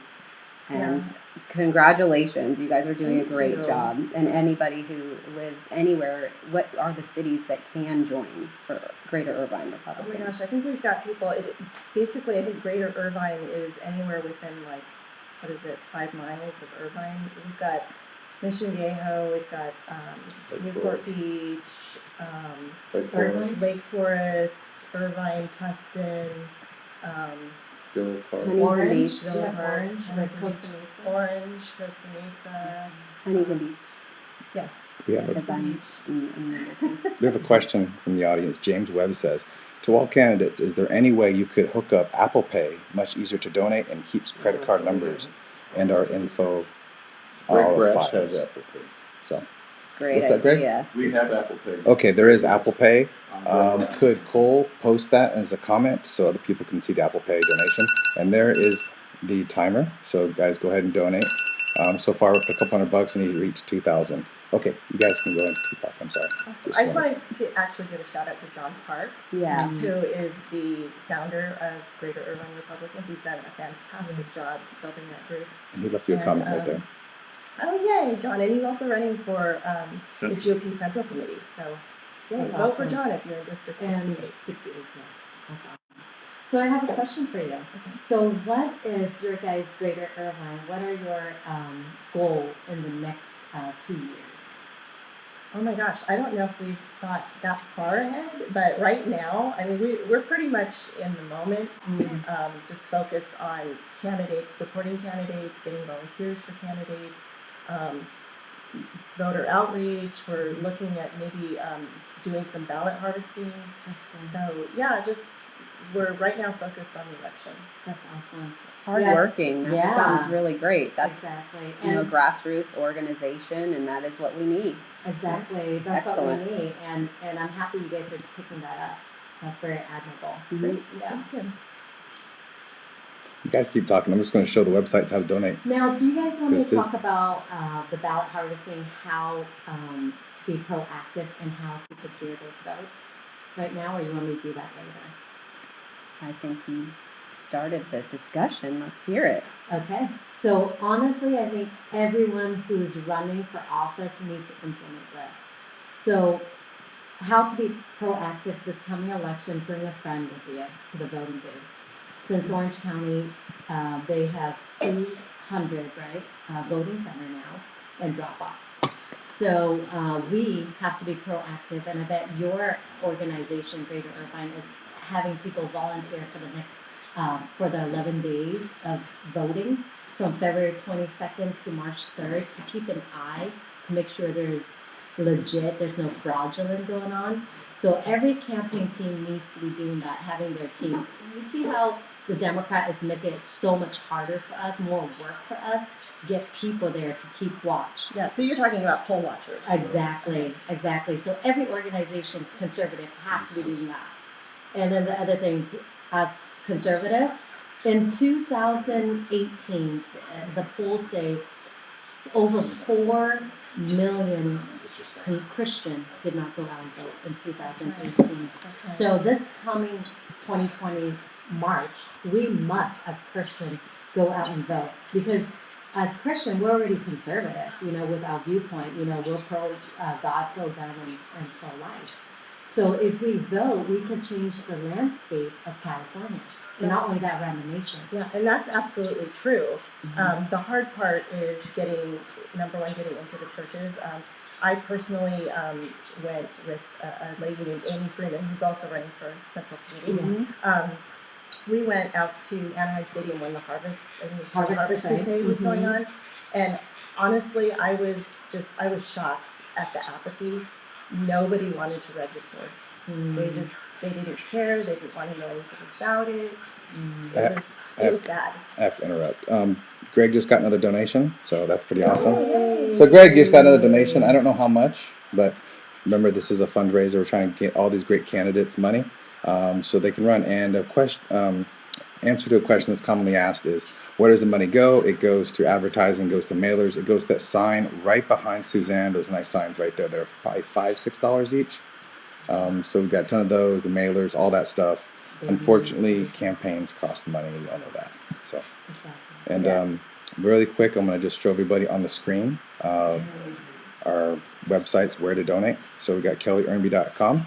Donate right here. You guys can look on the screen. That's what they're seeing right now. With that big, I changed the cursor so it's a big size. Then you got that's where you donate. Amy Fan West. You go to take you to hers.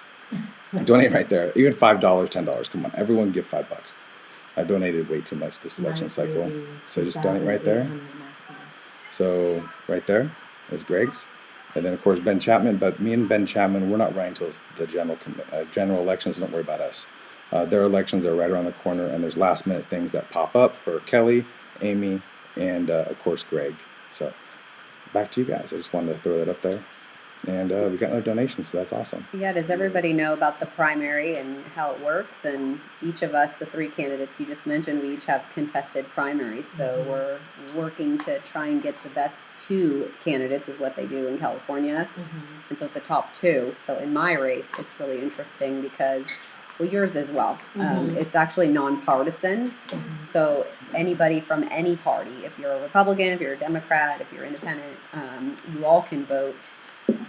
There was some media coverage about the presidential primary where the Republicans will not let other parties vote for the presidential race, but in our races, you can vote for the choice regardless of party. So yeah, so Kelly, that's correct. So in California, it's basically a jungle kind of contestant. So whoever get the top two, the most vote, get in. If it's two Democrats, then the two Democrats head to head in November. If it's a Democrat, Republican, that'd be nice. But that's ideal, but they don't have that in California anymore. So for the primary, if you're a Republican, you can only vote for Trump. But if you're not Republican, if you're not party preference, Green Party, American Independent, or Democrats, and you want to vote for Trump, you cannot vote for Trump unless you change your status. And in 2000, I believe That's 19, just the primary. Primary, Right. But 2019, when they accidentally in California switched Right. their voting status, Right. right? So we, as a Republican, or those who want to vote for Trump, they must re-register to vote for Trump Republican this coming primary, March 3rd. So you guys still have time to do that. Yeah, my buddy asked me how to vote. He asked to show me his ballot. I go, this isn't a Republican ballot, and he was a Republican. And I go, this is an independent ballot because Trump wasn't on it. He goes, well, how do I said, you got to go down to the Orange County Office Registrar and Or re-register. you can go online. Or go online, yeah, OC vote. But he didn't never know he was changed from Republican to independent. So check your ballots. If you're a Republican and Trump's not on it, you're not registered Republican. So go to ocvote.com. You can actually take your ballot into the voting the voting centers and say, I want to re-register as a Republican. We have a request from, sorry to cut you off, we have a request from Ben Chapman. He says, please discuss Prop 13. He had to go home to his spouse. Oh, okay. So he had to, it was Saturday night, and he's got to work at 6 in the morning, he said. Yeah, Prop 13 is in Prop 13. This is all different. And this is another scam by the Democrats. So Prop 13 is with the $14 billion school bill. It's a bond. Or bond, increase, yeah, yes. bond. And you know, in 1980, didn't they do a lottery bond for education? And yet, they started the lottery to give all the money supposed to go to education. Yeah. Which it does, but then the education, the part of the education part of the budget, they send to other places. So when they say this bond will only go for education, it does. Some. But then say you put $15 billion in, but then they'll move that $15 billion to something else like firefighters, retirements, or government worker retirement. So it's a big scam, and Sacramento has plenty of money. We don't need any more bonds. Exactly. We don't need to be taxed anymore. We're taxed enough. My buddy, she's probably not watching because she's in Oklahoma, but she was the mayor of Laguna Hills, and it's the $1.89 down in Tulsa, Oklahoma. Wow. So, yeah, Miss Barbara Koberman. And we paid $4.45 for gas. So then for Prop 13 on March, what would you recommend the people I'd to say vote? no. There's plenty of money in Sacramento. Exactly. And some of my Republican competitors, and I'm not going to talk bad about them, I'm not going to mention by name, but if you go on these slates that I bought, it says yes on 13. Can I speak to school money? Because they put it on me again. So I got the horrible light. So they're going to tell you it's for the schools. Correct. Did you know that our superintendent makes like $500,000 a year? Oh yeah. Yeah. So how about and he's not really that great. No. So people don't realize that. They don't ever analyze the budget. Sad. You know, those are public record. They just need to go online and look at Yeah, it. you can look it up. Yeah. And plus you got another $200,000 or $300,000 for pension. Oh, I'm sorry, it's a little under 500,000. It's like 400,000 and change. They don't need anymore. They're like, we need more money. It's for the kids, but they won't tell you that 89 to 91% of the budget is into salary. Right. And it's always the top guys. When you go to Sacramento, you need to work on this. No, she's not going to Sacramento. I'm sorry. But I'll take care of you. When you go to Sacramento, I'll take care of us there. You and I, when we go to Washington, that's the problem. Yes. $1 trillion budget deficit. It's actually 23.1 trillion. No, that's the deficit. Yeah. But each year it's $1 trillion deficit. Yes, All right. exactly. It's crazy. I mean, come on. That's just wrong. Yes. And when you go to Sacramento, you do the same thing. But there's a lot of money up there right now, and they're just wasting it. They're still working on this train. Is that still going on? The train to nowhere? Yes. Between Barstow and Lemoore or wherever up there, it's craziness. This is a craziness. Here's another story. My buddy, I had lunch with him on Friday yesterday. He was going to develop this area up by Vista, and there's an endangered weed. A weed. It's a danger list, and you cannot develop until the weed actually sprouted and got the flower, and then the honeybees came, and then he had to move the weed to a place where it could survive before he could start developing it. This state is just totally out of control. It's gone wacko. I and agree. people go, what about clean air? What about clean water? Look at the sky. It's blue. I mean, when I was here like in the 70s, it was terrible, but this is the best air and water we've had, in my opinion, since I've lived here. And I've lived here 42 years, or 43 years now in Orange County. Yeah, I think that's an important issue, though, and that's something I like to talk about. Talk about it. Yeah, because I you're do. an environmentalist. Right, I'm an expert when it comes to environmental law. I do environmental prosecutions at the DA's office, and my undergraduate degree is in biology. And I think the mistake we're making right now, or the liberal mistake, is to singularly focus our environmental policy on climate change. Right. And they're setting aside a lot of other things that we should be looking at, and conservation in our water. So, water pollution and those issues are very close to my heart, and they're not looking at that at all. And focusing singularly on these Green New Deal projects, they want to basically gut society as it is. And I like to remind people, I think the Republicans haven't talked a lot about the environment for a while. I think that's a mistake. Right. I do think we need to get back into that discussion, because we all, sitting here, we love our beaches and our clean air. That's not the issue.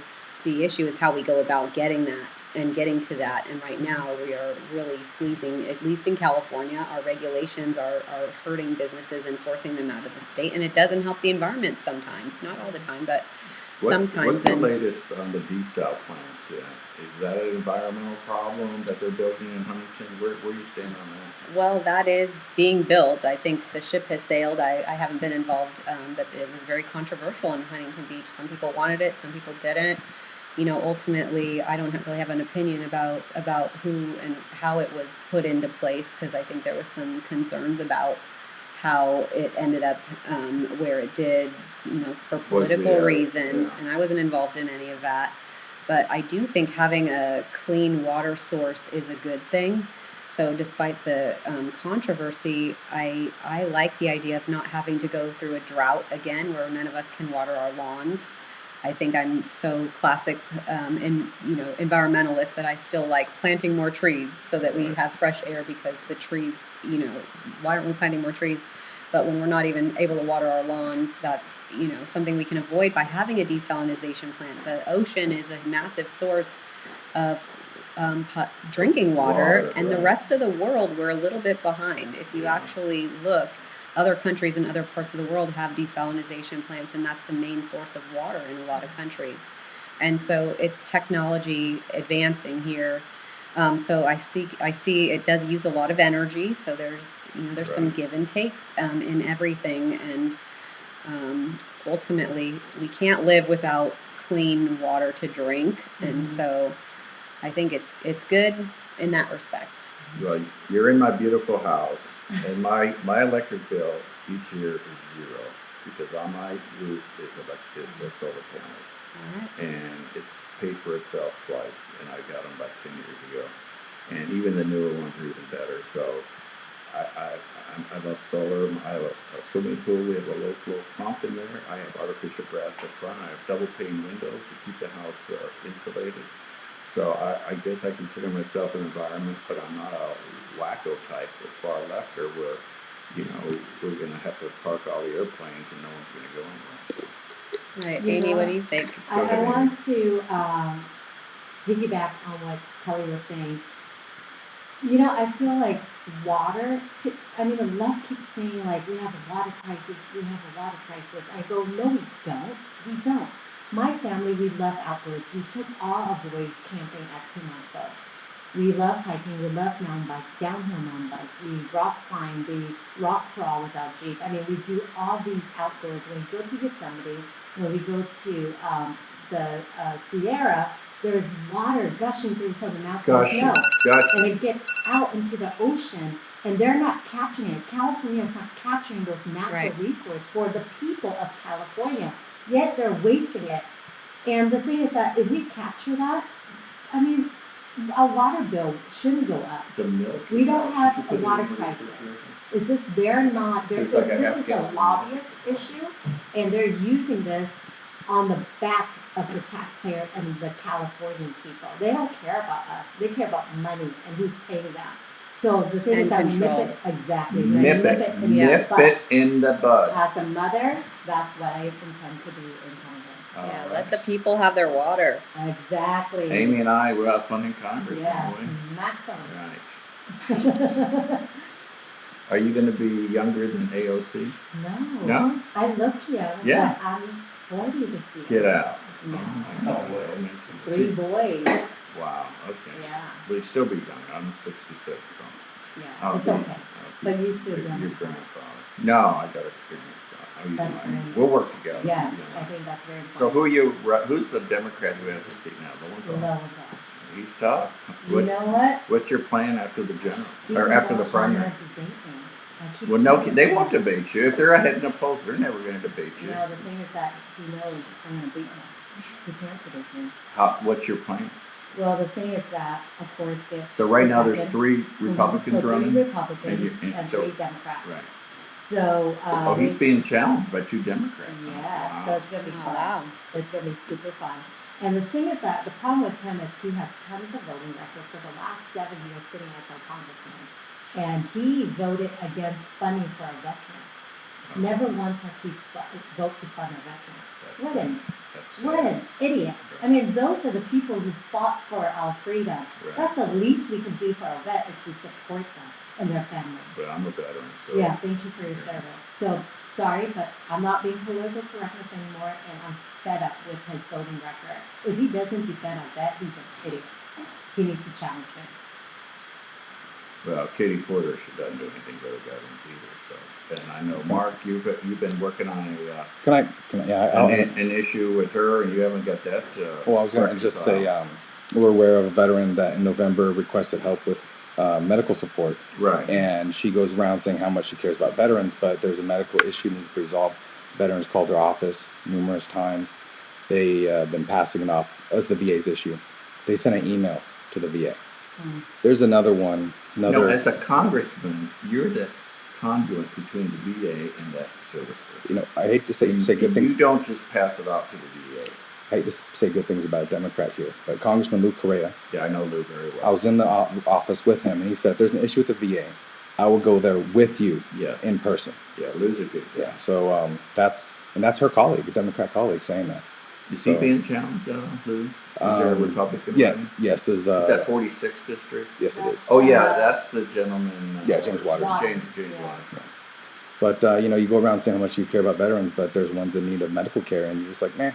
And you'll take a photo. I was the vice chairman of the Veterans Advisory Council for the Board of Supervisors. I was appointed by Lisa Bartlett. And Lou Correa always has a person at a Veterans Council meetings all the time. And you never see anybody from Katie Porter's office or Lowenthal's office. No, yeah.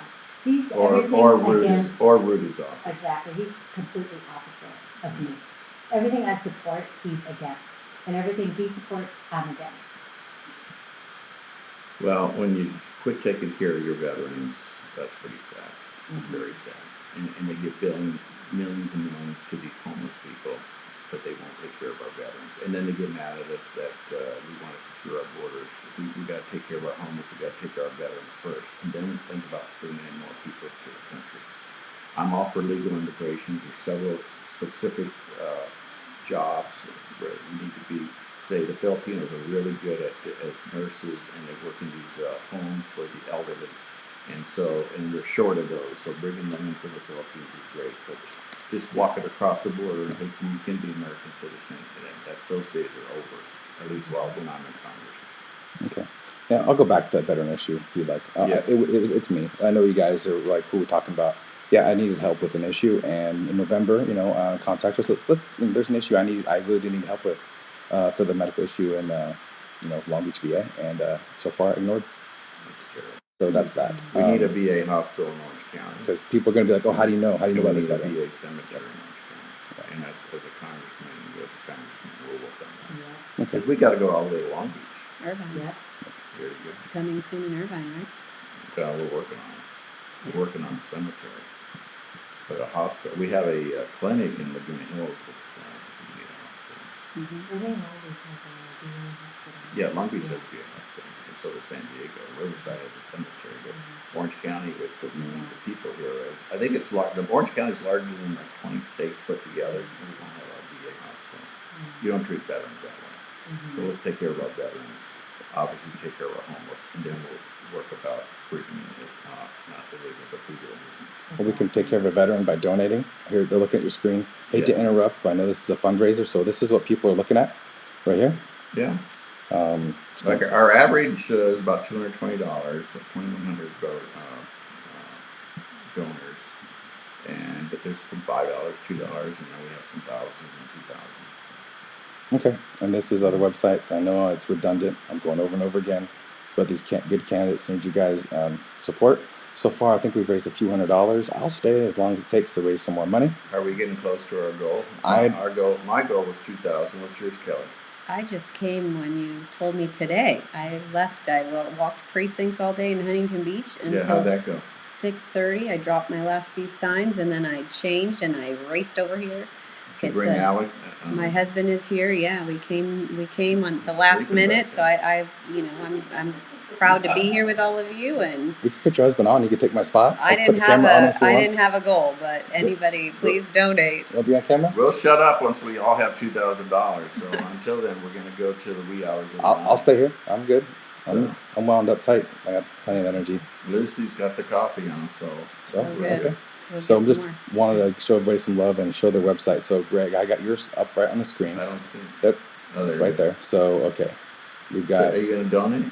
Oh, there's Kelly. There's Kelly's. Right. There's Amy's. And there's Amy Fan WestForCongress.com and KellyEarnB.com. So how awesome is it that a bunch of politicians will stay up in the wee hours of the night and live stream and talk to their constituents direct?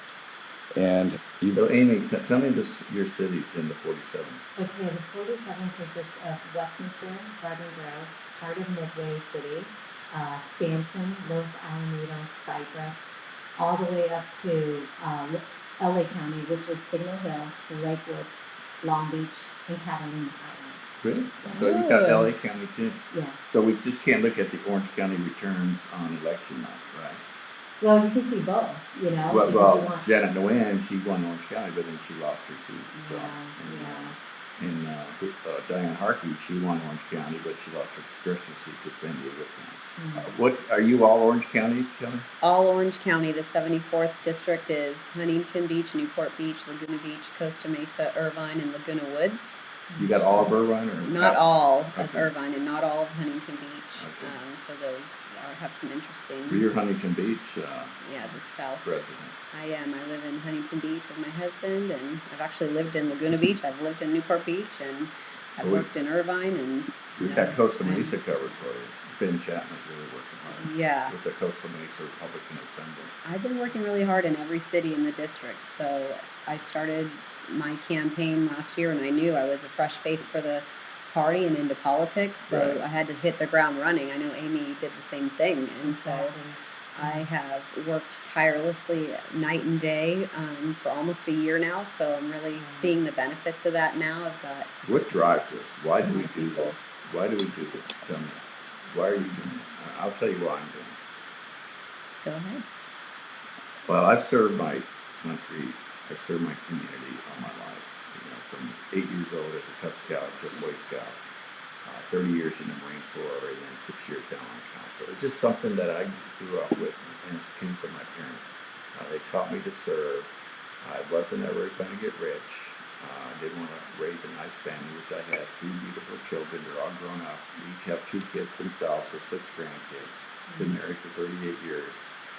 And I'm 66, so I have a pension from the military. I can just sit back and enjoy life, but I feel there's a higher calling for me to serve my country in this district. This district, the 45th district, and in some of the cities, Irvine, like Tustin, Rancho Santa Maria, Margarita, Laguna Hills, Laguna Woods, Mission Viejo, Political Casa, Villa Park,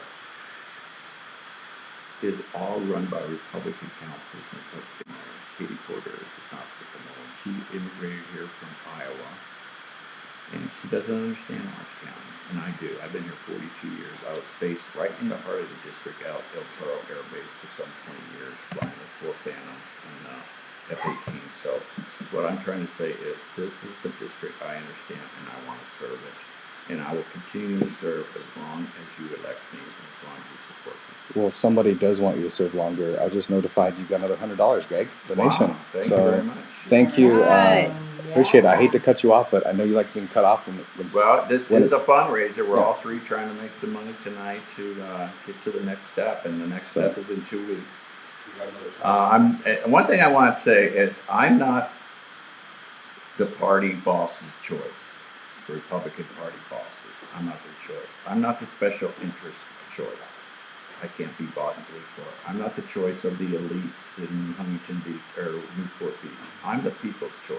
This is a grassroots campaign run by a campaign manager who's 27 years old and run by millennials. This campaign, when we win, it's going to send shockwaves all the way to Washington. How the hell did Greg Rass win with that team? He doesn't have a $7,000 a month consultant that one of my competitors is paying. He doesn't have a group that they pay $6,000. It takes 15% of all their donations that go, or they take 15% of all their mailers. We go directly to the mailers. We're going to win this race because we're on the ground. We're talking to the people, and the people want Greg Rass to represent them.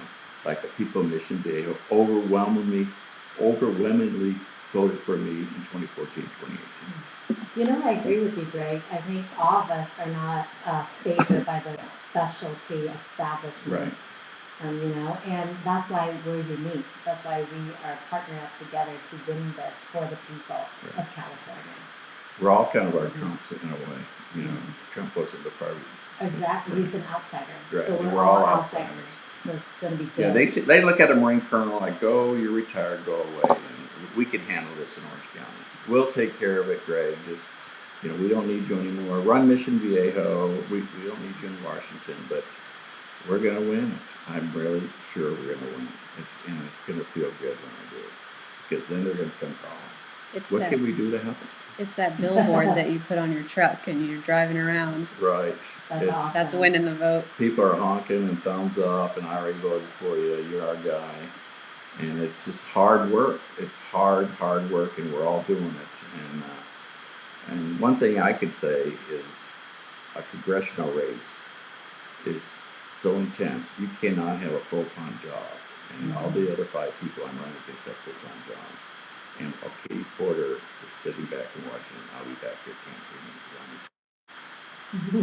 Hey, I want to go back to. I have a full-time job. I know. But Yeah. Can I throw some ahead. comments it's a real little quick? easier for assembly. Plus, I'll be Okay, doing I'm it. put all 3 of you guys on the screen too. Just the real Thank you. quick comments.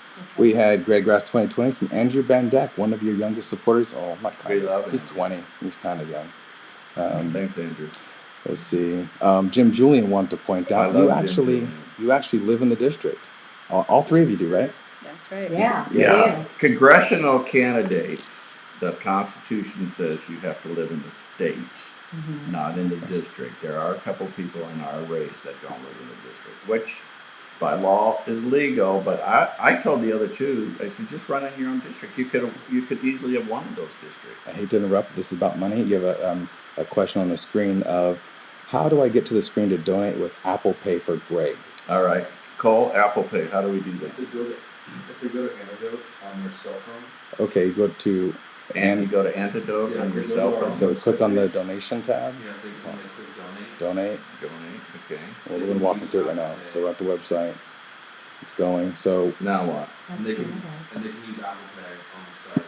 So okay, when it goes, okay, so I get it. So you put your information here, and Right. then the option is Apple Pay when it comes time to pay. There you go. So there you go. To the person that was just asking Is that that. Jim Julian? That's somebody else. Hold on, I'm manipulating all this. That is James Webb. Oh, James. Yeah. James Webb wants to donate with Apple Pay for Greg. So just go through the normal donation process, and that makes me suspect the other candidates have the same thing because we all use pretty much the same pay Yeah, we processor. did it. That's the Republican. Yeah. Anna We use WinRed too. You guys use WinRed? did. You know what? You got to You get know, on that. Yeah, There's the I four-way. think we have that, but the thing is, I think the Democrat has a blue. Yeah, what's the blue thing? App blue. App blue, and we have WinRed. Does that have the same effect as the app blue? Well, we're trying to catch up, but the Democrats got billions and billions of dollars. That's crazy. We're going to work it. So we need some smart That's why I hired Cole Patterson. young kids who can manipulate this for the Republican Party. Come Cole. on, if you're out there, come on, get this rolling for us. Cole wants to win real bad. He gets a winning bonus if he wins. Nice. And no other campaigns have TV shows made up out of thin air. No, we've been on TV. We're on Fox and CNBC and SNBC. We're on Virginia Woods, their private channel. We've been 2 or 3 mailers have been out. We're in magazines. We're working hard trying to get my name out there, and you guys got to do it for me.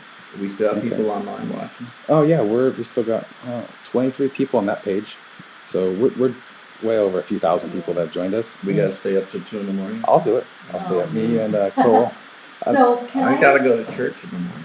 Yeah, me too.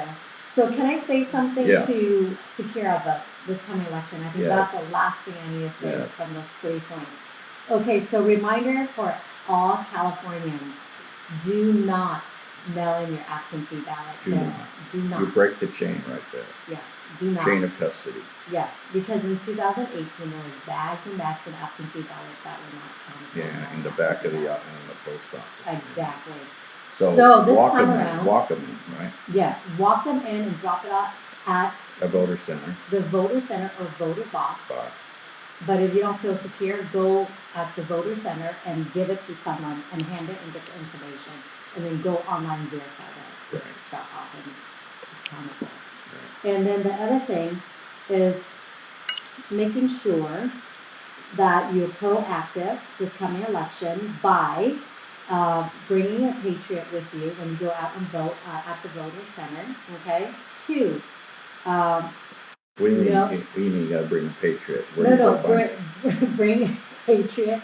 Bring a friend. a friend. A friend. Oh, okay. Then we go find some. Trump supporter. Go down to Pendleton and bring up some sergeant. Hey, that'd be awesome Right. too. So bring a friend with you Okay. this coming election, and then go vote together. Okay. And then, 2 is know that there's a lot of cheating, so be watchful and mindful of what's going on. And you got to fill out the whole box. Don't put an X through the box. Mhm. Fill the whole thing out with blue or black ink. Right? Exactly. And then please share this information with all your friends and family. And let's make sure that your vote are counted for March 3rd, 2020. Right. And as conservative, we have a couple of voter rallies. Craig Huey are a big one. Right. And we vet all the candidates from a congressional, state level, and supervisor as well, and other judges. So you can go there, click your county, and then you can see all the rating. 5-star is highly recommended. 1 star is like, Right. don't go. Does he do both Republicans and Democrats? No, Just Republicans Republicans. only. Okay. Exactly. He's a conservative himself. Right. So we need to win All right. California. What else we got to do? So then Christian, okay, this time around, I'm calling you to come out and vote this March 3rd, 2020, because in 2018, it was it was over 4 million Christian that did not go out and vote. So it's our vote. It's us. It's going to be on us. If we didn't fight for our family, if we didn't fight for our children, it's going to be on us. So this coming election, we must vote, okay? So we need to do that because, as you know, the whole sexualizing, as Kelly can see in California, it's whatever happens in California will be implemented in other states. And so it's vital that we as Christians consider a Christian who loves God and go to church on Sunday, and then we must rise up and vote. All right, there's the bell. There's the bell. There's the timer. All right. Let's go back and look at the website. So try to get some more donations. All right. So is there's- it 10 o'clock yet? Ooh, it's 10:20. That's past, 10:20. So there's Greg's website, Greg Raths. Right. Amy Fan was for Congress. KellyEarnby.com. So check those websites out and try All to right. donate. We ready to wrap it up, or I'll stay on for a little longer with Cole. you want to talk, Cole? Yeah, give the candidates a break. If you guys want to take a break, we'll put the cameras back on us, and we will chat. Are you going to take a break? You got to go? I can check. Take a break. Take a break. Yeah, take a break. Or you can take these off if they're bothering you. Is that better? If you want to go without them. Okay. So there's Cole right there. You know, so I just wanted to talk to our viewers about how we use campaign donations. I heard about you guys talking about that earlier, and I felt like maybe I can give a little bit more of a insight on from a campaign manager's perspective. So I know that it can be a little bit unclear sometimes of how the contributions are used to build campaigns, and I feel like I'll just give a little breakdown of how some of the donations are being spent. So first of all, organizing. So having a robust ground game requires our supporters and volunteers to have the resources that they need to execute a good strategy. And the grassroots support has been our backbone of our campaign. And they need help to mobilize support within the community. Oh, I can see myself. That's funny. And we could do a split screen if you like. So there's Amy right there, and then you can even talk with. Oh, hold on. Let me get it back. We can get all three of us on at one time. There's you, and then there's Amy right there. So first thing, organizing. That's having a great ground game. That's getting your supporters resources together. There's paid media. So if you're running a race such as ours, we are paying to advertise on TV. We're running micro-targeting on the internet. We are advertising on Facebook, YouTube, Hulu, other streaming services. We pay for advertising on radio. We advertise on Google. We SEO, everything in between. And the more and more that people hear the message, you hope that it starts resonating more with the voters, which will hopefully lead to an increase in donations. And then the last one would be operations. So these are just the essentials to keep the lights on. You got to have your yard signs, campaign literature, direct mail, your website, your email service, your email provider. And we've got to host events. So we have town halls, we have rallies, we have meet and greets, we do fundraising events. We do events like this, and I got to pay for my pizza tonight. That's awesome. Yeah, so I just wanted to give a little bit of an insight into how some of that stuff works, and maybe how some of the campaign managers think about spending the money. And you best believe that on this campaign we spend every single penny really wisely. And as Greg told you guys before, he's a staunch fiscal conservative, and he really practices what he preaches. And I'll tell you that first-hand experience that when he gets to Washington D.C., he's not going to be wasting your money, and you're not going to be wasting your time either. Yeah, we're doing the same thing in our campaign too. You know, we have to budget all those things. And as a mother of 3 boys, you know, and as a wife, you know, that's what we do at our household. We budget the needs and the wants, and that's what Congress needs to do as well. I see Congress as holding the purse of America, and yet look at the House. Look at AOC wasting our money. You know, squads. You know, all of them. They're giving money to a country that wants to kill us. Why? Why are we wasting our tax dollars? AOC reminds me of a video. I wonder if we could play it and not get hit and audio stripped. It's on C-SPAN. You can. No, it's set. It's it was a message for John Park for GIR, and there's a picture of AOC in it. However, I think we might get away with it because just part of us. It is the whole song, but well, I don't know. I mean, we could try it. It might mute our audio. So yeah. It's okay. I think we should keep with this just in case. You know. Okay, go ahead. Yeah. You know, I'm really glad that yourself and Greg are both running. Kind of like you, Kelly, and Greg were talking about earlier. I'm a big fan of all 3 of you guys because you're all outsider candidates, even not paid for and bought off by the special interest groups or the party bosses or the Newport Beach elite, like I like to call them. You know, I know that Trump calls everybody the elite, but it's kind of funny because really here in Orange County, I've began to really understand that there is an elite, and I am not part of that elite. I'm just like kind of Greg said, I'm just a 27-year-old kid. I have worked for a member of Congress. I used to work for Congressman Rogoff. But I'm definitely not your run-of-the-mill Washington consultant. I'm actually one of Greg's constituents. I reside here in Mission Viejo, and he's been a great mayor, and I really care about him a lot. And seeing him get to this point. And it just makes me really proud, and knowing that in a couple of weeks we might be able to pull this thing off. Yeah. It's going to be a wonderful feeling kind of election night. So when celebrate. Michelle Gall, you know her? She says Hi, hard to hear Cole. Oh, sorry. So you need to eat the mic, I guess. Man. I know. I hate my voice too. Goodness gracious. You sound great. You sound wonderful. Hear about something back when you better.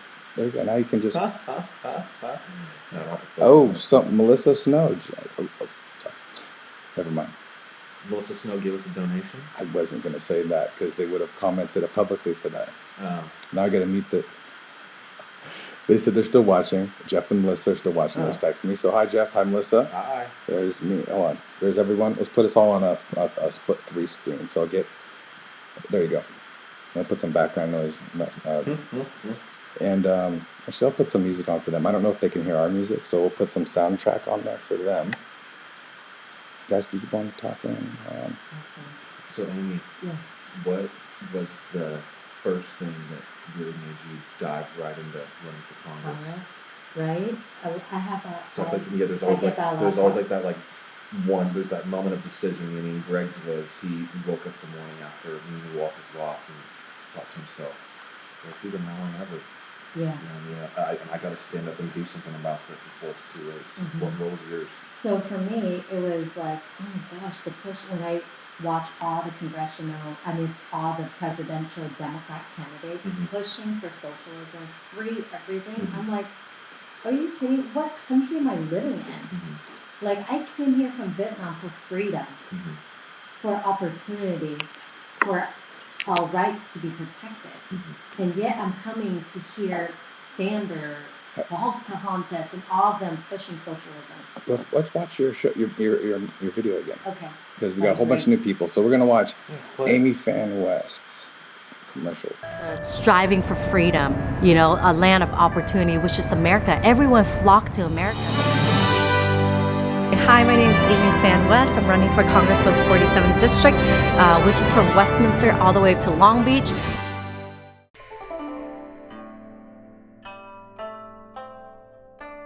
I escaped Vietnam when I was 4 years old. My dad, when he was 11 years old, on a fishing boat with my grandpa, and the communist regime came into our village and killed my grandpa, shot him 16 times. He died. My dad promised when he gets older, he's gonna go fight the communist regime. And so when he was 16, he changed his age to 18 so he can go join the war and help the Americans to fight the communist regime. So that's what he did. He got injured 3 times and then got sent home. And then when he got home, he married my mom. And then that's when the communists took over Vietnam.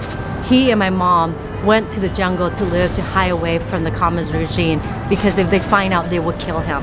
And so there in the jungle, he gave birth to my older sister, myself, and then my 2 twin younger brothers. And before the first attempt to escape Vietnam, he got imprisoned by the communist regime for 6 months, and they tortured him. And I don't ask him, what happened, but you can imagine. So then they let him out. A year later, he told my mom, he said, if we stay here, we will die in the hands of the communist regime. But if we leave, at least we die as a free people in the sea. So he gathered my family. My mom was 6 months pregnant with my younger sister. My older sister, me, and my 2 twin younger brother hid us underneath the fishing boat, head out in the early morning. As a fisherman, so no one would know, he's just going out. And so whatever food supply we have, whatever clothes on we have, water supply, that's what we went. In 3 days, we ran out of fresh water. But thank God, by the grace of God, by the oil tanker out there, the German oil tanker, took us in, give us food, water, and sent us over to Thailand refugee camps. And there, we were there for a year and a half. We're trying to seek asylum to come to America. And I remember we were sleeping on dirt ground in the refugee camp in Thailand. There wasn't beds. There wasn't hot water for shower. Water supply was not there. It was limited. Food supply, a lot of rotten food, because the embassy, when they give money to the Thailand people, they pocket it for themselves and buy really spoiled food for us to feed the refugee people. And people were starving there and they're fighting just to get water. And so I remember all those things, and we're sleeping on dirt ground. So the hardship I understand as a refugee, and the striving for freedom, a land of opportunity, which is America. Everyone flocked to America because they know this is where they can have the freedom to be successful, freedom to speak their mind, freedom to work, freedom to provide for their family. So then we were sent over to the Philippines for 6 months, and they flew us over to Huntington Beach, California, and surround us are a Christian community that share the gospel to us. And we are proud American, Vietnamese American. And we love this country. We love the freedom that afford us here. And I want to fight to preserve that freedom that we have here. This country is great is because it's upheld by our constitutional right. It's not like North Korea, dictatorship, or communist China, or Vietnam, or Venezuela. It is a free country, free nation that basically allow us to be thriving and to be successful. Hi, my name is Amy Fan West. Vote for me on March 3rd, 2020. Learn more at amyfanwestforcongress.com. And we're back. Sorry, mics were off. So anyway, I'm going to play some more of the commercials. One for Kelly Earnby, as well the last mission cut for Greg Grass. So here is Kelly Earnby's commercial. It's a little short clip about her thoughts on illegals and taxation. Let's play it. Hi, I'm Kelly Earnby. I'm running for the state assembly. I want to end sanctuary cities. I want to stop free handouts to the illegal immigrants so we can return our state to law and order once again. I will fight to protect our borders. We have a legal system. We need to follow it. Vote for Kelly Earnby for assembly.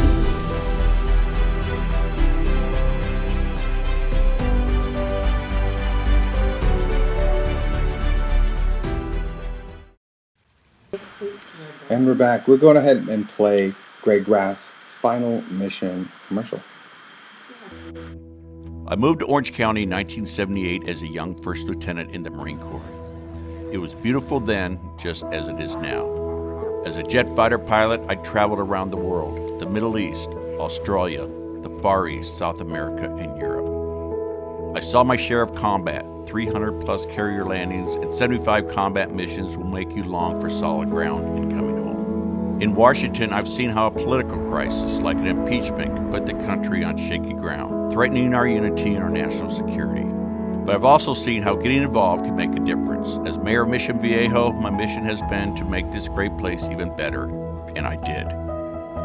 Today, my children are having children, and I want them to grow up in a safe environment. As your representative for California's 45th Congressional District, my last mission will be to keep Orange County secure and prosperous for all of our families. I am Greg Raths, and I approve this message. I moved to Orange County. Okay, and we are back with Cole and Amy, and Kelly will be back in her chair in just a moment to say goodbye. But we're going to talk about some of these questions.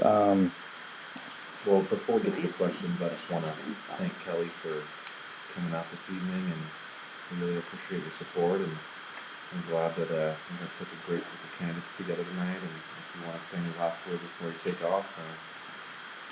Yeah, well, I think most important now are votes. And so I know, there's some really great supporters that joined us tonight, but what you need to do as a supporter is tell everyone you know to go out and vote and to tell them who your favorite candidates are. And the primary is very important in our races. It's contested. And so in order to win in the general, you really need to have that greatest, best candidate. And a lot of people sit at home and don't worry about the primary. They wait till the general, and that's a big problem. That's a mistake. Right, you need to get out there right now and make sure that your favorite candidate is going to end up in the general. And that takes, sending some emails, making some phone calls, sharing this broadcast and going on people's websites and sharing it. And everyone can play a part in helping, each of us get elected, even if you can't afford to write the big checks or or donate. There's so many other things that you can do, and so we're just, what is it, 17 days now that we're counting down. So, I'd like to recognize So- people that just made some donations to you guys, if you like. Good, So, thank you. we have Jim Julian. He said, Apple Pay option works. I just donated to Greg Rath's website. That's awesome. Yeah, we just hit our goal, so thank you, everybody. Wow, that's awesome. Then Good. Melissa Snow says, Pocahontas, go Amy Fan Oh, West. we love Melissa. Hey, Melissa. Oh, man. Then, Miss you. Haven't seen you for a while. Hope all is well. See, there's in Modena. okay, so he said he had issue with Apple Pay, but he still made the donation with his credit card. So thank you, James Webb. We really appreciate that. James, big supporter. Thanks, James. And then Melissa Snow commenting again with happy face this time. Pocahontas, smiley happy face with tears crying so loud. Amy Fan West. Okay. I'll read this one from Melissa Snow. Our universities glorify communism. What is your plan to educate our college students, Amy Fan West? You want me to answer that? Sure, it's on the screen here. We put it on the big screen for you. I'm going to bed, so Okay. I've hit my goal. Okay, we're gonna you stay. guys can stay at my house, have fun, and there's coffee, cookies, whatever you guys want. So Well, we can double your goal. How about that? I'm gonna go to Saddleback Church tomorrow. So once we pass midnight, then we have a whole new goal. Go hang out. All right, you guys. Kelly, I wish you Yeah, all the no, best. I'm You going to guys, be John. going on back to Huntington Beach all right, now, you got so Amy. it's been a very good Okay. night. Thank Cole and you, I will wrap it up. everyone. Okay. You got Amy? Yeah, maybe I'll answer this last question, huh? Okay. Did you want to say goodbye quickly? Then I'll hang out with Amy later. Kelly. Oh, sorry. Yes.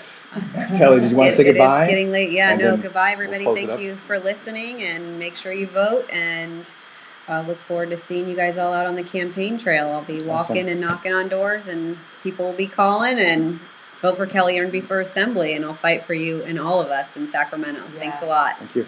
Bye-bye. Okay. So back to us. Yes. All right. I'll sit over there. Yeah, sit there, and then I'll flip the camera. Kelly. So as she comes around, we're just gonna, she's gonna sit right here, so we can have it, the way the cameras are settled in this big table. I'll post photos later. We have giant big lights and multiple cameras all across the table, and then she's gonna come right back here and sit with me. So we're gonna answer your questions in just a second. Put it back on. Yeah. Oh, okay, so. we've All got right. Cole. And for some reason, where's Cole? Where's your camera froze? Yeah, your camera froze. Okay. Right. So, okay. Uh-oh, you got multiple, no? Okay, there we go. There you go. All the cameras froze. No, I think it's good now. Yeah, you're good. I'm normal. Okay, so we're good. I think it needs to zoom in, Okay. right? Do you need to zoom in? We're good. I'm blurry. Okay. No, you can. Really? Yeah, I'll show you. Okay. If I do go on, Good. We focused it. Okay, so your question is, our university for communism, what is your plan to educate our college students, Amy Fan West? By Melissa Snow. That's a great question. So I've been already at different colleges, campus in my district. So I've been addressing the socialism question, and I asked them, first I want to address the educational system. And I asked them, do you guys take courses that doesn't pertain to your major? All of them raise their hand. And I go, exactly. Your education is rigged. And they don't care. Wasting your time and wasting your money. So for me, I'm proposing 2 years college, get all the classes you need, and then get out and get a job or whatever you need. You know, you're just feeding those educator, you know, a big paycheck basically. Why you are completely in debt forever. And then the other thing is, I go, I have a question for you guys. Why do you guys like the AOC?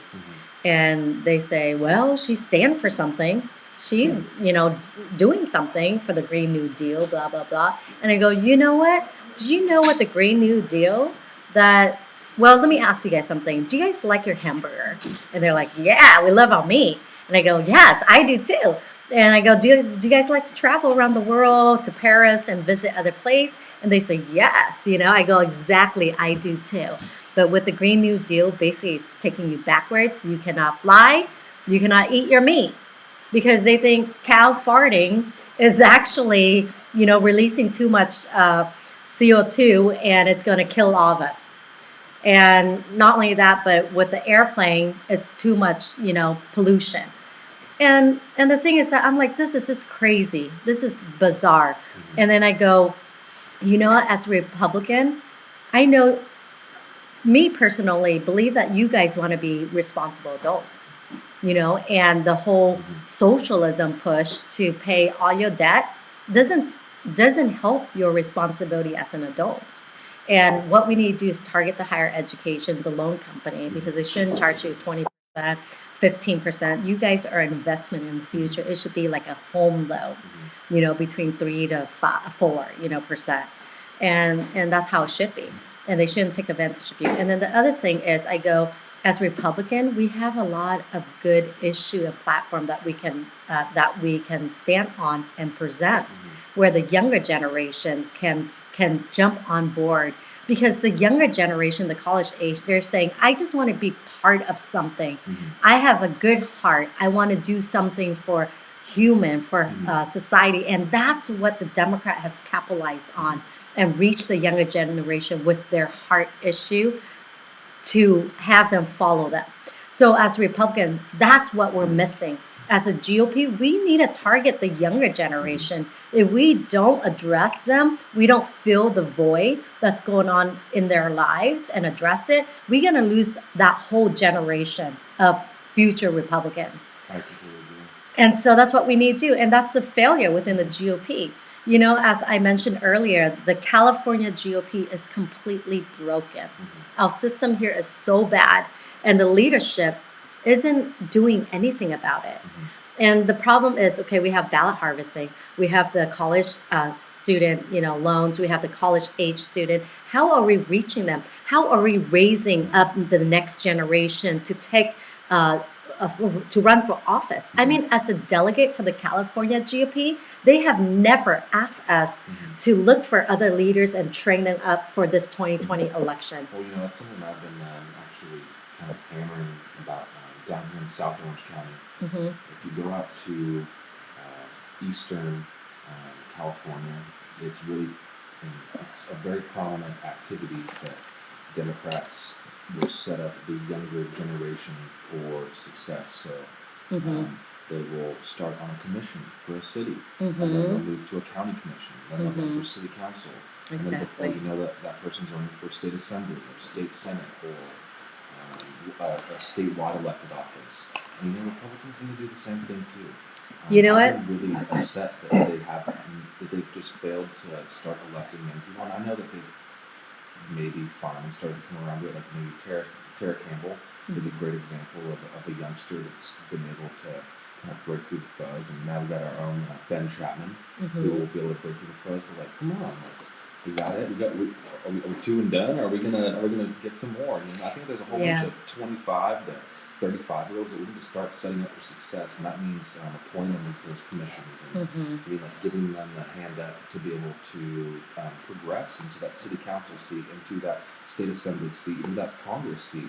Exactly. I'm tired of us losing and then scratching our heads later and wondering how we lost. It's been going on for years, and I call it's where they put in a candidate into a district that will not be red that election, but they want to see how well a good candidate will do against an average candidate that nobody's challenged before. And guess what?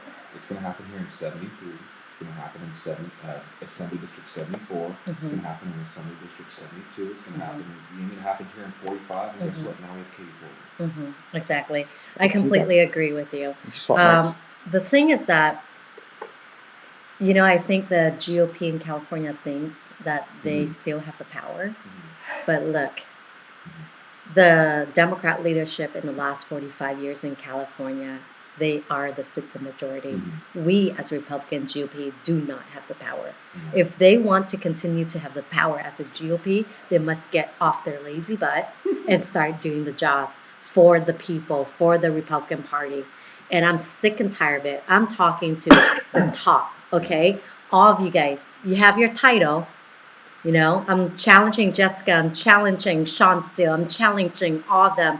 Every chair okay, in every county in California.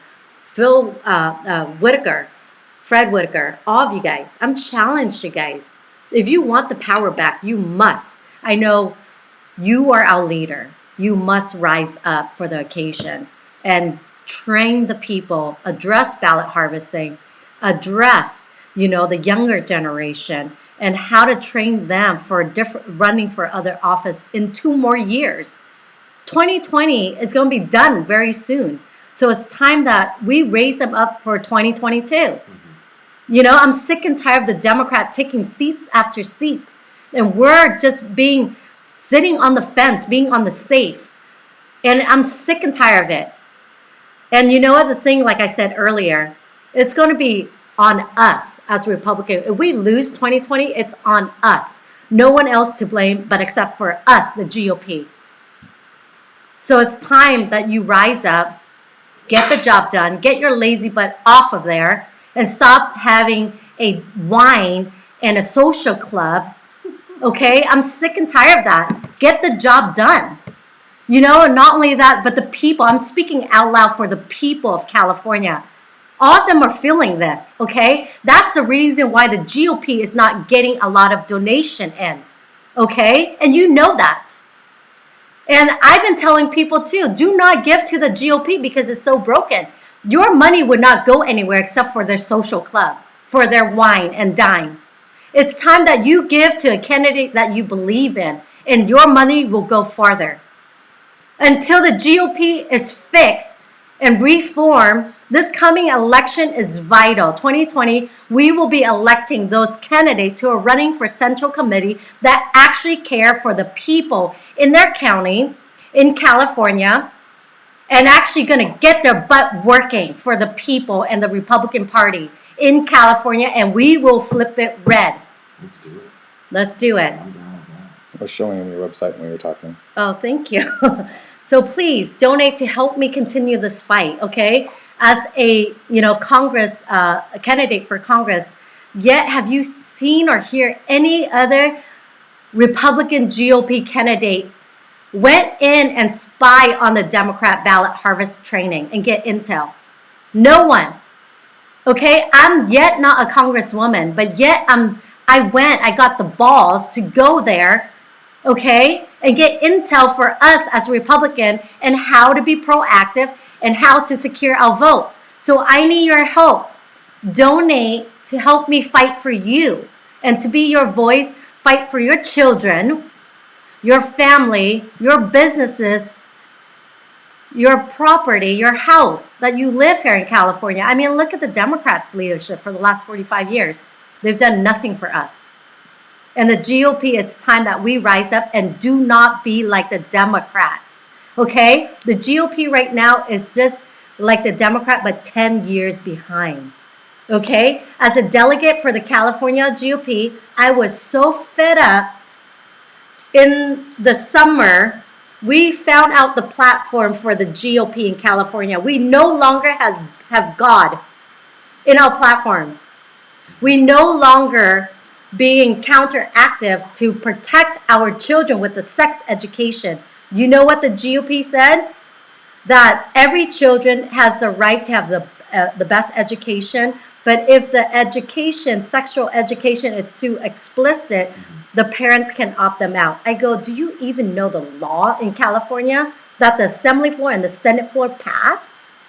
No, the parents do not have the right to opt out of those sexualizing. What we should do as a GOP platform is to say those who want this teaching should opt into it. Not the majority of the parents have to work to make sure we opt out or do something or homeschool. I mean, what are the GOP platform and how are they fighting for our children and our family values? Well, I'm totally with you on that. I think that one of the big problems that the party's having is a crisis of identity. They're not sure which way to go. They're not sure whether they should evolve into something different or if they should go back to some of their core fundamental beliefs. And I think there's a big schism happening in people like yourself and Kelly and Greg are left out in the dust and they kind of let them fend for themselves while they pick and choose favorites and decide that one candidate is going to be more viable than another. And just to be honest, I think people are getting tired of it. Exactly. I'm getting tired of it. And if they want to find out why we are the third party and not the second largest party, well, all they have to do is take the blinders off. It doesn't take a super genius to realize what's going on around here. Exactly. Actually kind of cracks me up when I'm thinking about a lot of these individuals who kind of control the dice, and instead of doing things that are going to be beneficial for the long term, a lot of them are in for a short-term gain. And as a young person, it really concerns me because I want to stay in California. All my friends, just like you were talking about earlier, and Kelly's was talking about she wanted to run because her brother moved. All my friends moved, and I was a STEM student, so it was really upsetting for me. All my friends were like, "Oh, guess what? I got a job at Google," and I was like, "Oh, sick." Over in Newport Beach? No, in Dallas. Yeah. I don't get to see them anymore. What about them? You know what I mean? Kids my age, I'm not sure. I'm 27. I was born in '92, so I'm really feeling it. I know that my peers are feeling it, and even worse, my kids are gonna feel it. My grandkids are gonna feel it, and their kids are gonna feel it. And we can't do this anymore.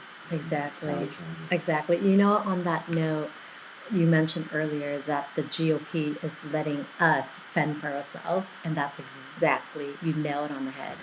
So I can give an example and attest to it.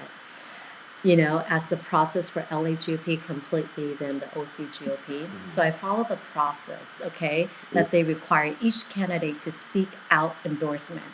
So I did. I followed the process. And then the two other Republicans didn't care to seek and follow the process. Their excuses was, "Oh, Amy's the favorite one." I'm like, "What?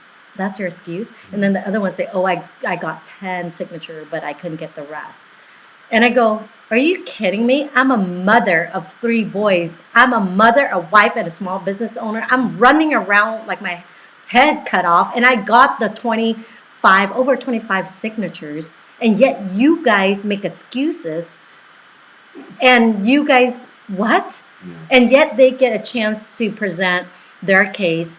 And then not only that, when we heard all this accusation from one of the Republican candidate against me, all this sexual inappropriate touch, the California GOP has filed a lawsuit against him as well. And yet the Central Committee stood up and say, "Tonight we're moving forward not to endorse Amy Fan West." I'm like, "Are you kidding me? You Central Committee just sat there on your fat butt, think you're high and mighty, that we need to kiss your butt." We have the video of the guy that they will not endorse you against. You can play that afterward, but let me finish. And then you basically telling me, as any candidate, GOP candidate, try to run for office, should never seek your endorsement, should never need to follow the process, because at the end of the day, it doesn't even matter. You're going to let us hang to dry, and you're not going to move forward to stand with us or give us the resource to fight the Democrats in the state of California. And I'm freaking sick and tired of your high and mighty attitude. You've done nothing for the GOP candidate. It's time that you get the hell out of Central Committee. Okay. So. You know what? Honestly, Mark, this issue needs to be addressed, because I'm sick and tired, because everyone knows that. I talk to every candidate who's running. That is one thing that they say about the GOP, is that they let them hang to dry and they do not stand with them. That's how broken the GOP is. It's time that we get new Central Committee in this March 2020 election. And the thing is that we need a clean house everywhere, and for me, you know how horrible that feels when a candidate try to run for office and yet their own team, the GOP, let me hang to dry and throw me to the wolves, basically, to defend myself. Do you know how frustrating and how lonely and how devastating that feels? Well, it's funny because... Can we talk about something that good happened to you? Oh, You had a big endorsement recently. Can we talk about that? Oh, positive. Yeah. I mean, see, the thing is that people's watching my race, okay? And they see the injustice of my own party doing to me. And then, Steve Bowen, Steve Bowen, right? He came in to endorse me, and he's backing me up because you know why? I'm an outsider. He understands what's going on. It's time that people like this needs to rise and make a difference. That's a big endorsement. Exactly. That's a big endorsement. Yeah, and he's a Republican. Really funny is that earlier before I came out here, I was talking to my parents on the phone, and I said that Steve had endorsed you to my mom, and my mom was like, he's like big time. And I was like, exactly, the whole family. Yeah, Mom, I'm a big boy now.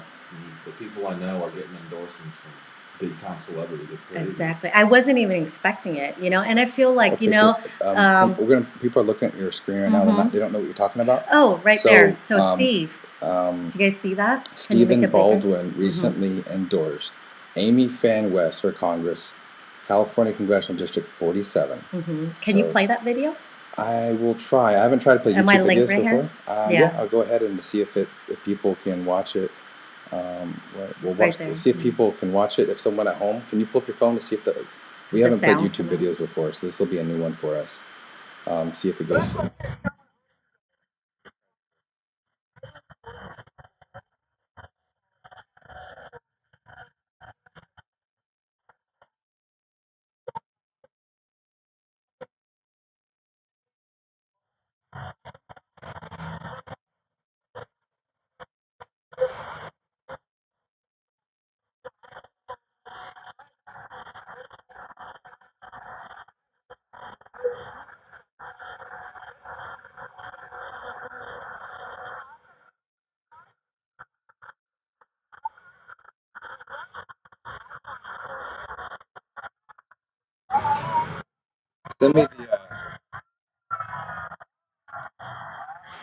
Send me that, and I'll clean it up for you.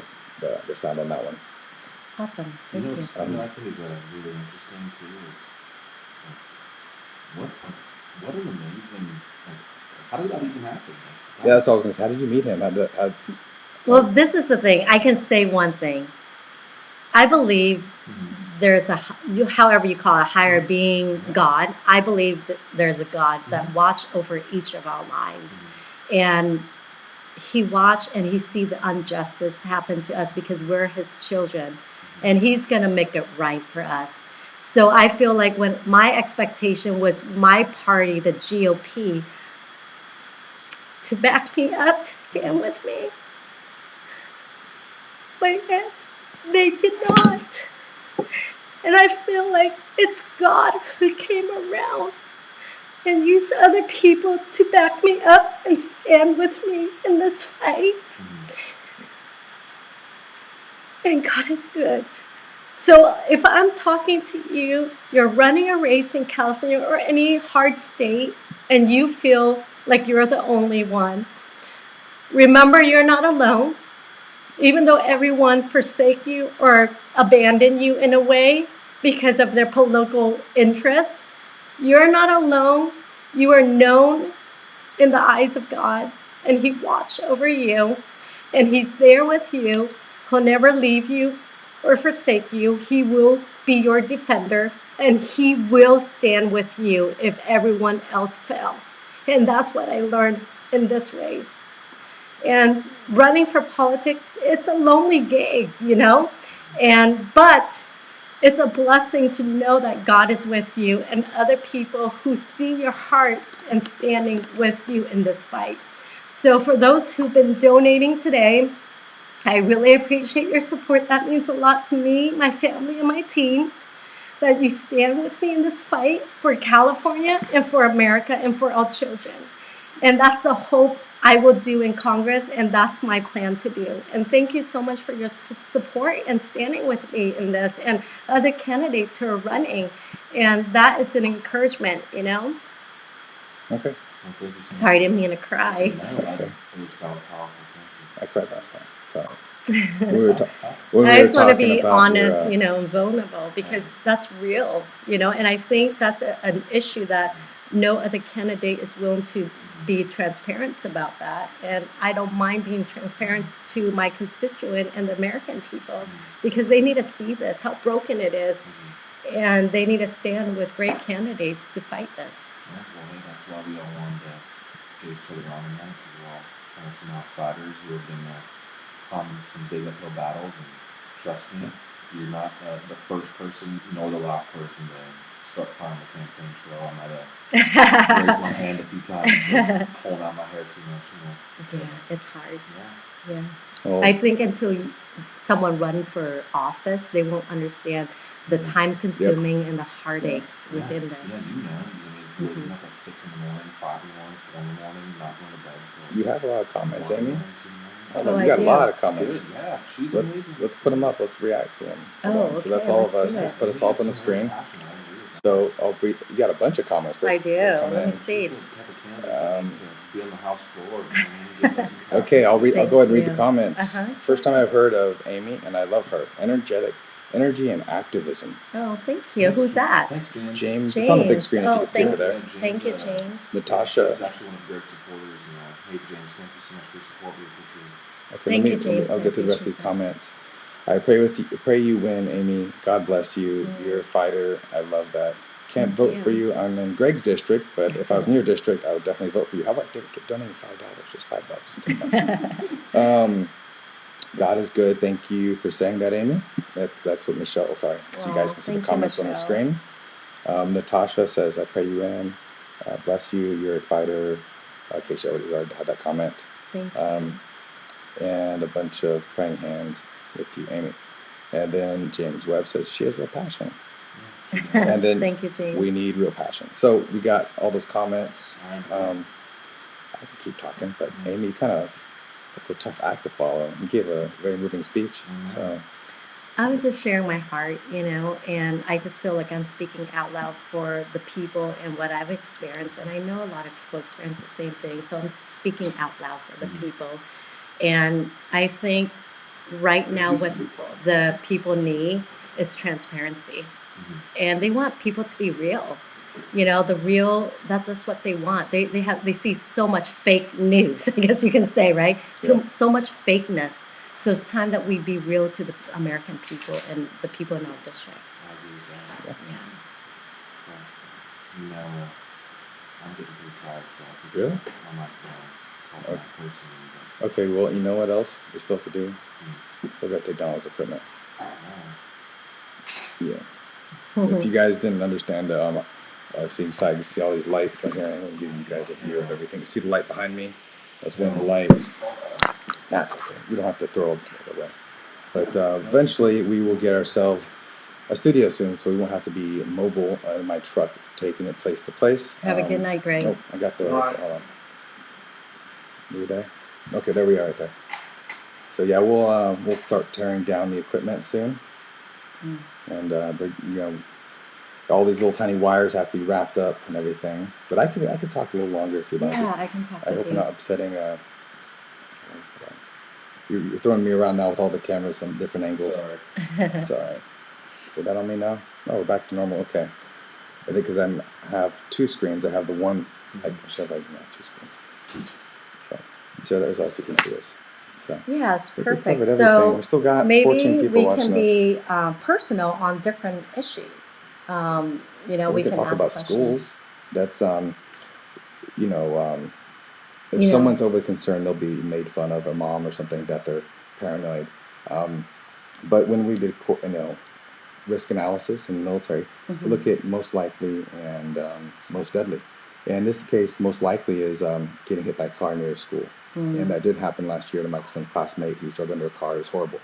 And I went to there 2 years before to the school district. I said, this is a dangerous area. This is my expertise. It's pretty obvious.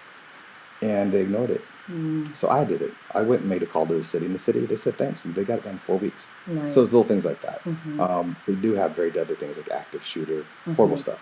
Yeah. And it's all about, because people say, they ask the general question, how do you make schools safe? And it's really a very boring process of risk assessment, risk analysis. I'll put the just on me there. You don't have to look. Sorry. That's okay. Sorry. But it's mathematical risk calculations. Mhm. Identifying the risk.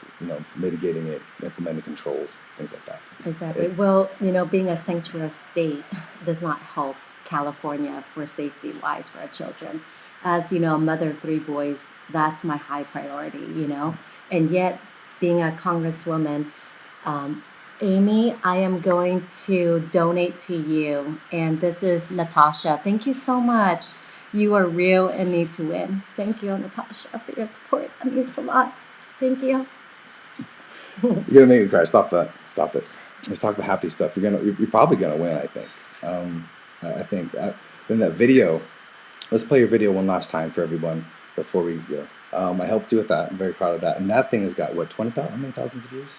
I know don't the know first that. one's got like 5,000. You shared it again. That another 5,000 views, and then you put it in Vietnamese, and that was probably another 5,000. Yeah. Yeah. So I think that really, yeah, that was like the first one I did too. I was very proud of that work. You did a good Did job. Stephen Baldwin see that one? I think he did. Yes, that's awesome. Yeah, I think he did. That's- And as he a producer, that's pretty good Well, for yeah. us starters, right? And Yeah, thankfully the technology is there. yeah, exactly. And back to school, I think it's important for me, when I become a congresswoman, safety is key. I want to incentivize retired vets and retired police officers to retrain and volunteer at our school campuses. I mean, Well- they would willingly volunteer to Well, protect our children. there's all sorts of security measures. I used to write security plans, like the detailed ones for military bases, hospitals, schools. And when I say anti-terrorism officers, what I did, it's not counterterrorism. Counterterrorism is like special forces, Delta, Navy SEALs. That's counterterrorism. They go out and kill the bad guys. Fortunately, those guys have trouble getting jobs when they get back. Mine, however, is very in need because it's a safety security plan and risk analysis. The book, do 100,000 page security plan. And That's I did awesome. one once. I rewrote the security plan for the Pacific region out of Hawaii for all of the bases, the Army side, not all the bases, the Army. And those units from Alaska, Guam, Japan, Samoa, Japan, Korea, and the master plan. And then we trained our subordinate units to do their plans, and then we gave them resources. We exercised it. So I guess where I'm going with it is, what are some real things that, how to implement real measures, not just crazy things like give everybody a gun or take everyone's guns away. That's not the case. Exactly. And when I was a commanding officer, I had 140 soldiers, I had a couple hundred guns, some tanks, all, just like you think, right? Out of 140, not all 140 were ever allowed to have guns at one time because they had something going on. People ask, should teachers have guns? Well, that's a trick question. They already are. Because we have something called police officers that are also teachers. Some police officers substitute teachers. Yeah. So, Yeah. And also, but what really works, you're talking about the cops in the schools, is uniformed police officers actually a form of, a deterrence criminal. They see the cops around the kids. Like, we love it. All the parents love it in my kids' schools. When we see the cops there in the morning passing out stickers and high-fiving, Yeah. all the parents love that. Exactly. And I have a big issue. They don't do it enough. But they have police officers in all the high schools, but not where they're most vulnerable, the K through 6. And they have the really security plans are really awful. Exactly. And it's all a big show. And I'm not going to preview my campaign. I'm going to come out very hard. My campaign is all about helping everyone else with you, trying to help you, Greg, killing everyone else. Yeah. But and to answer that question, as we have high security for the banks, right? Yeah, printed money. But And yet our children. children is worth nothing than a printed money. Well, we're talking about our kids, and because I'm a father, we're both parents, little kids, right? Yes, Our little kids look like exactly. the three brothers. Exactly. But I'm a manifestation of the frustration, anger in the schools. Now, there's one school board member that I'm running against. I've known who he was. I don't know him at all. He's never talked to me in 4.5 years. I sent multiple emails, took phone calls. Never talked to me, even when I wasn't running years ago, about serious issues. I don't know why he's even there. It's like an empty suit. I'm like, dude, I don't even know you. But the other school board members I've become friends with, there's one that's pretty good. There's one I'm helping her husband. He's on city council. Good guy. So, it's... so this is the thing. When you get your seat, I'm going to of course. And then that's where we work together. That's how we're going to make California better. is that federal, state level, and local office working together, fixing the homeless problem, safety for our children, fixing the educational system, fixing the healthcare issue. All that we work side by side, and that's how it is with federal. As you know, I don't have a say in education as much as you do, I know. right? Let me say this one thing. What's funny and ironic at the same time, if any of those school board members would have just talked to me, I would have never ran, and I would have worked for them for free, just because my children are there. They could have put me on a committee. I would have worked for them to get them reelected over and over again. So I want Paul Bakota to hear that. I would have worked on the reelection campaign, but you never even talked to me. Wow. And I don't trust him with the safety of my children. I just don't. You know, I was going to run against somebody in 2018, but we reconciled, and I supported him. You know, I'm not trying out there to start a fight. I'm out there just about the kid, just about my children. Exactly. And other school board members that 4 to 5 don't have kids in the school board or school district. That's an issue. They don't know what's going on, and they really could care less. Exactly. What's their skin in the game? You know, Here's the our thing little is that kids. those elected officials, either local, state level, or federal, they need to be talking and working with They don't. other people and constituents. They're So lazy. in that way, exactly. You know, everyone thinks it's a conspiracy theory, but it's not. It's a lot. 90% of the time, they're just being lazy. Yeah, and they're not getting the job done. So the thing is that there's no transparency. So this is my game plan. When I get the seat in the House in November 2020, my plan is, of course, we as Congress, we are in session 1 week and then off the next week, right? So I'll be flying back, you know, and doing a live at YouTube. So my constituent can get on and I'll inform them on different bills. I will come to your office and we'll have a mobile studio, not as crazy as this, but we'll have. Yeah, that'd be great. I would love that. And I'll set you up with a little studio in your office. Whenever time you want, you just press the button and live it. Yeah, you can, or you can stream your office. Exactly. So if constituents want to see what their representative doing, they just chat with you. And you'd be surprised. I know you. You're going to have like an army supporting you, and you're probably going to be this. We're probably going to watch each other get old and gray.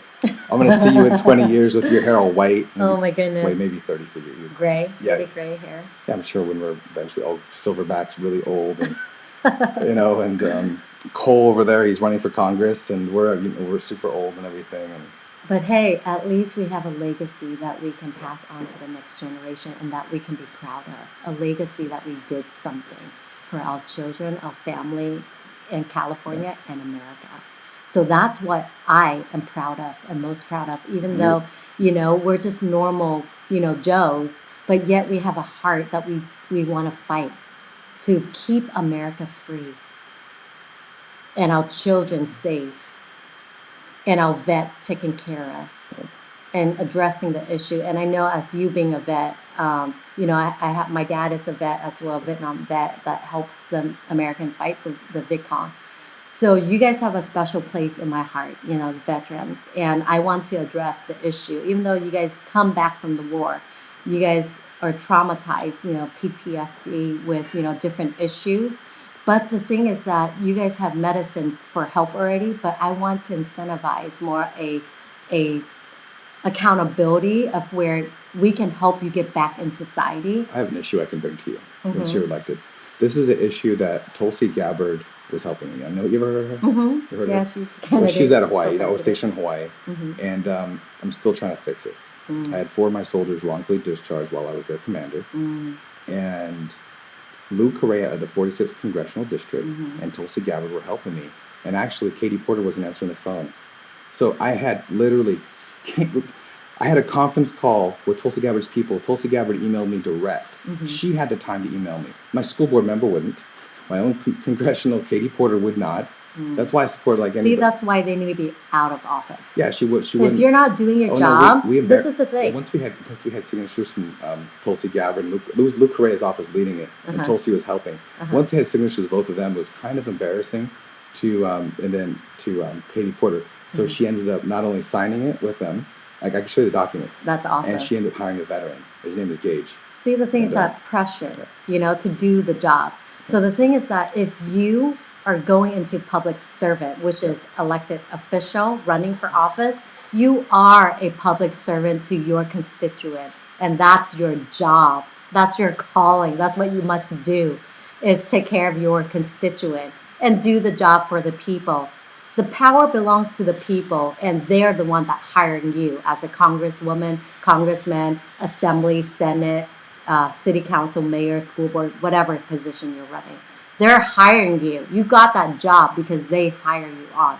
So the power belongs to the people. We need to bring that back. And this is a challenge. I want to challenge everyone who's running for office and get the seat.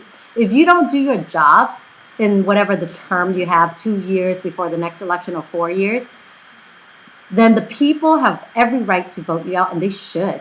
They should. If you're not doing their job, my congressman, who's been sitting for 7 years, have not fixed our homeless problem in our district.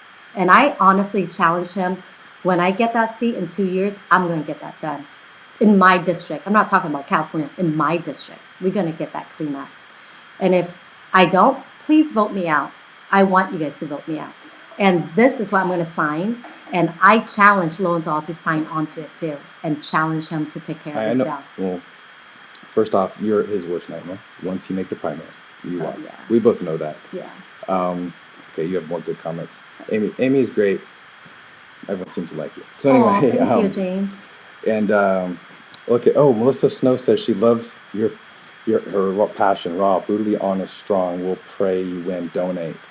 Oh, that's awesome. Melissa. Thank you. Yay. Thank you so much. Thank you for your support. I'm not sure if you can hear the sound effects, but we're having applause sound effects. So we got another donation. Thank you, Melissa. Really appreciate it. I think you're going to be, because we know this intersectional thing where they always want to support immigrants and minorities. Well, we got to. It's like you're like, if you were a Democrat, they'd have Obama supporting. They'd be like. Oh yeah, not only that, they have politics. George Soros. Yeah. He's funding money to my campaign. If I was a Democrat. Yeah, I'm going to be facing Planned Parenthood money. Do you know Planned Parenthood gives, if you support abortion, Planned Parenthood will give you money to run for school board because they want access to the kids. I got the emails from them for last election. That's sickening. Anyway, back to you. Sickening. I predict that you're going to make the primary, and then your friend Steven is going to help you win the general.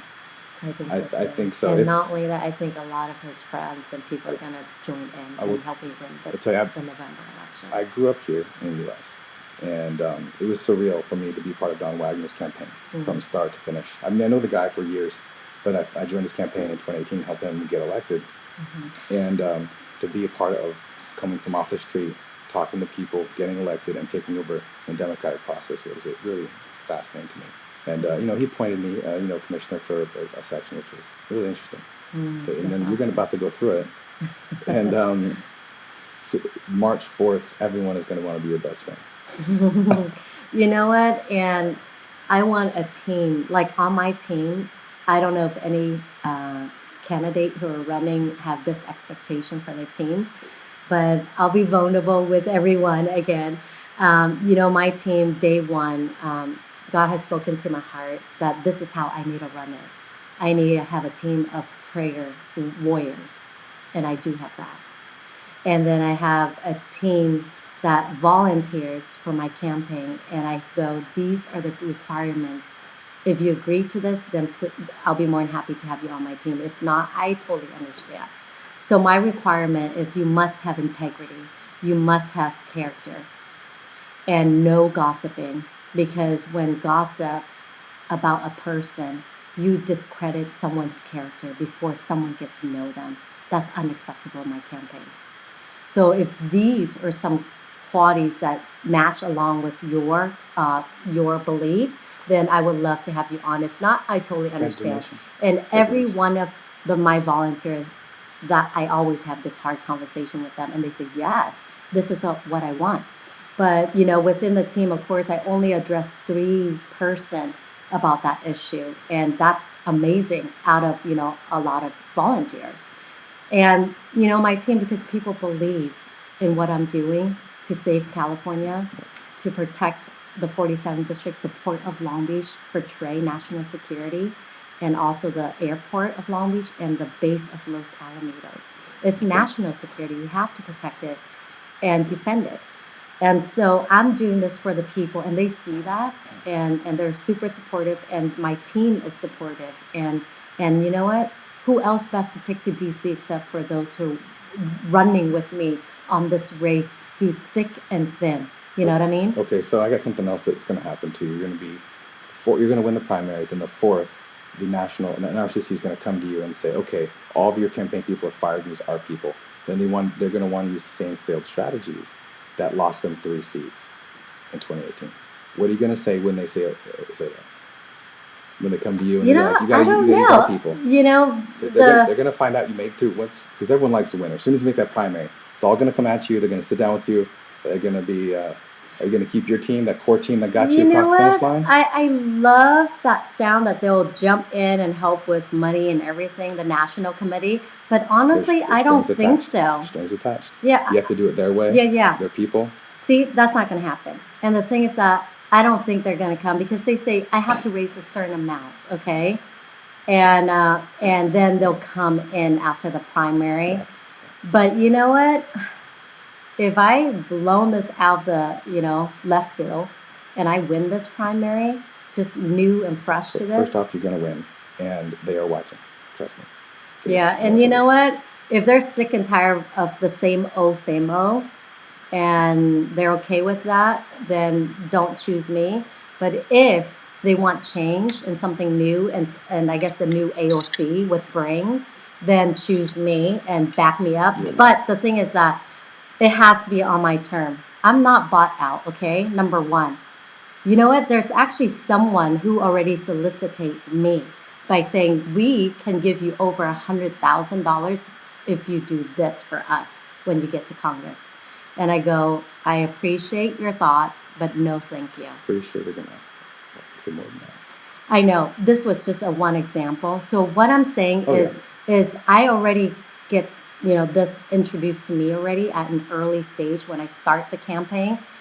But I told them, no thank you, because I don't want to be bought out or pressured into doing something or owe someone something. And that's how it should be. As those who are running to represent the people should not line up to pocket, for themselves. It's never that way. Our forefather didn't intend it that way. That's why they have term limits for the elected officials to go do their job. Once they're done, go back home, farm their land, take care of their family and their business. That's how it should be. So I will introduce term limits, okay, in Congress because we need to. 10 years is plenty of time to do your job for the people. Okay. But anyways, back to the question. Did you quote the Constitution there? Yeah, I kind of did. Yeah, I think you did. I was like, that sounds really familiar.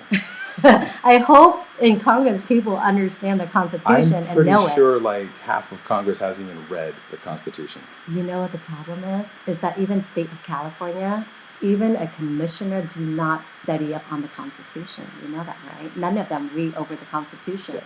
They should. It starts from local, state, and federal. All of us need to read it because that's what's holding this country strong and holding our freedom up. There's how much longer you go. I still got to take everything down. Oh, and I my wouldn't goodness. mind chatting with you off camera before I put all those down. But we did get another donation, so That's great. let me just want to wrap it up and then give you the final words, and then we'll watch the outro. And stay tuned. Everyone that's watching, the last few people, I got something cool to show you in just a second. So thank you for joining us, and give Amy Fan West the last words, and then I'll cue the outro. Awesome. So this is the thing. Join me. Join Amy Fan West train, legacy train. What would your legacy be in 2020? It's vital. As the people coming to the voting booth this March 3rd, 2020, they either going to be voting for what America means to me, socialism, or does it mean freedom? So if you agree that this country, America, means freedom to us, then you must rise and join me in this fight, okay? Because when you fight with me, this is the legacy we will have in 2020. 10 years, 20 years, our generation will look back and say, what the hell happened in 2020? What would they see? What would be your legacy? I know what my legacy would be, is that I fought with all I got for my children, for your children, for our family, in this great country that we live in and we have the privilege. So join me on this train. Remind yourself what kind of legacy you want. This is the legacy I want. Please help my campaign. Please support. Please call people in my district, 47 district, to vote for me, number one. And number two, donate to help me continue fighting for you. Thank you. God bless you. God bless America. All right. See you guys later. Hey everybody, Hogs Twins here. Hey, do you live in Irvine, Orange County, California? You better be listening to Mark Nugent. Yeah, you better be watching Mark Nugent Live for his political updates regarding Orange County, the school board, the city, the county congressional races. Yeah, he's gonna make Orange County great again. Yeah.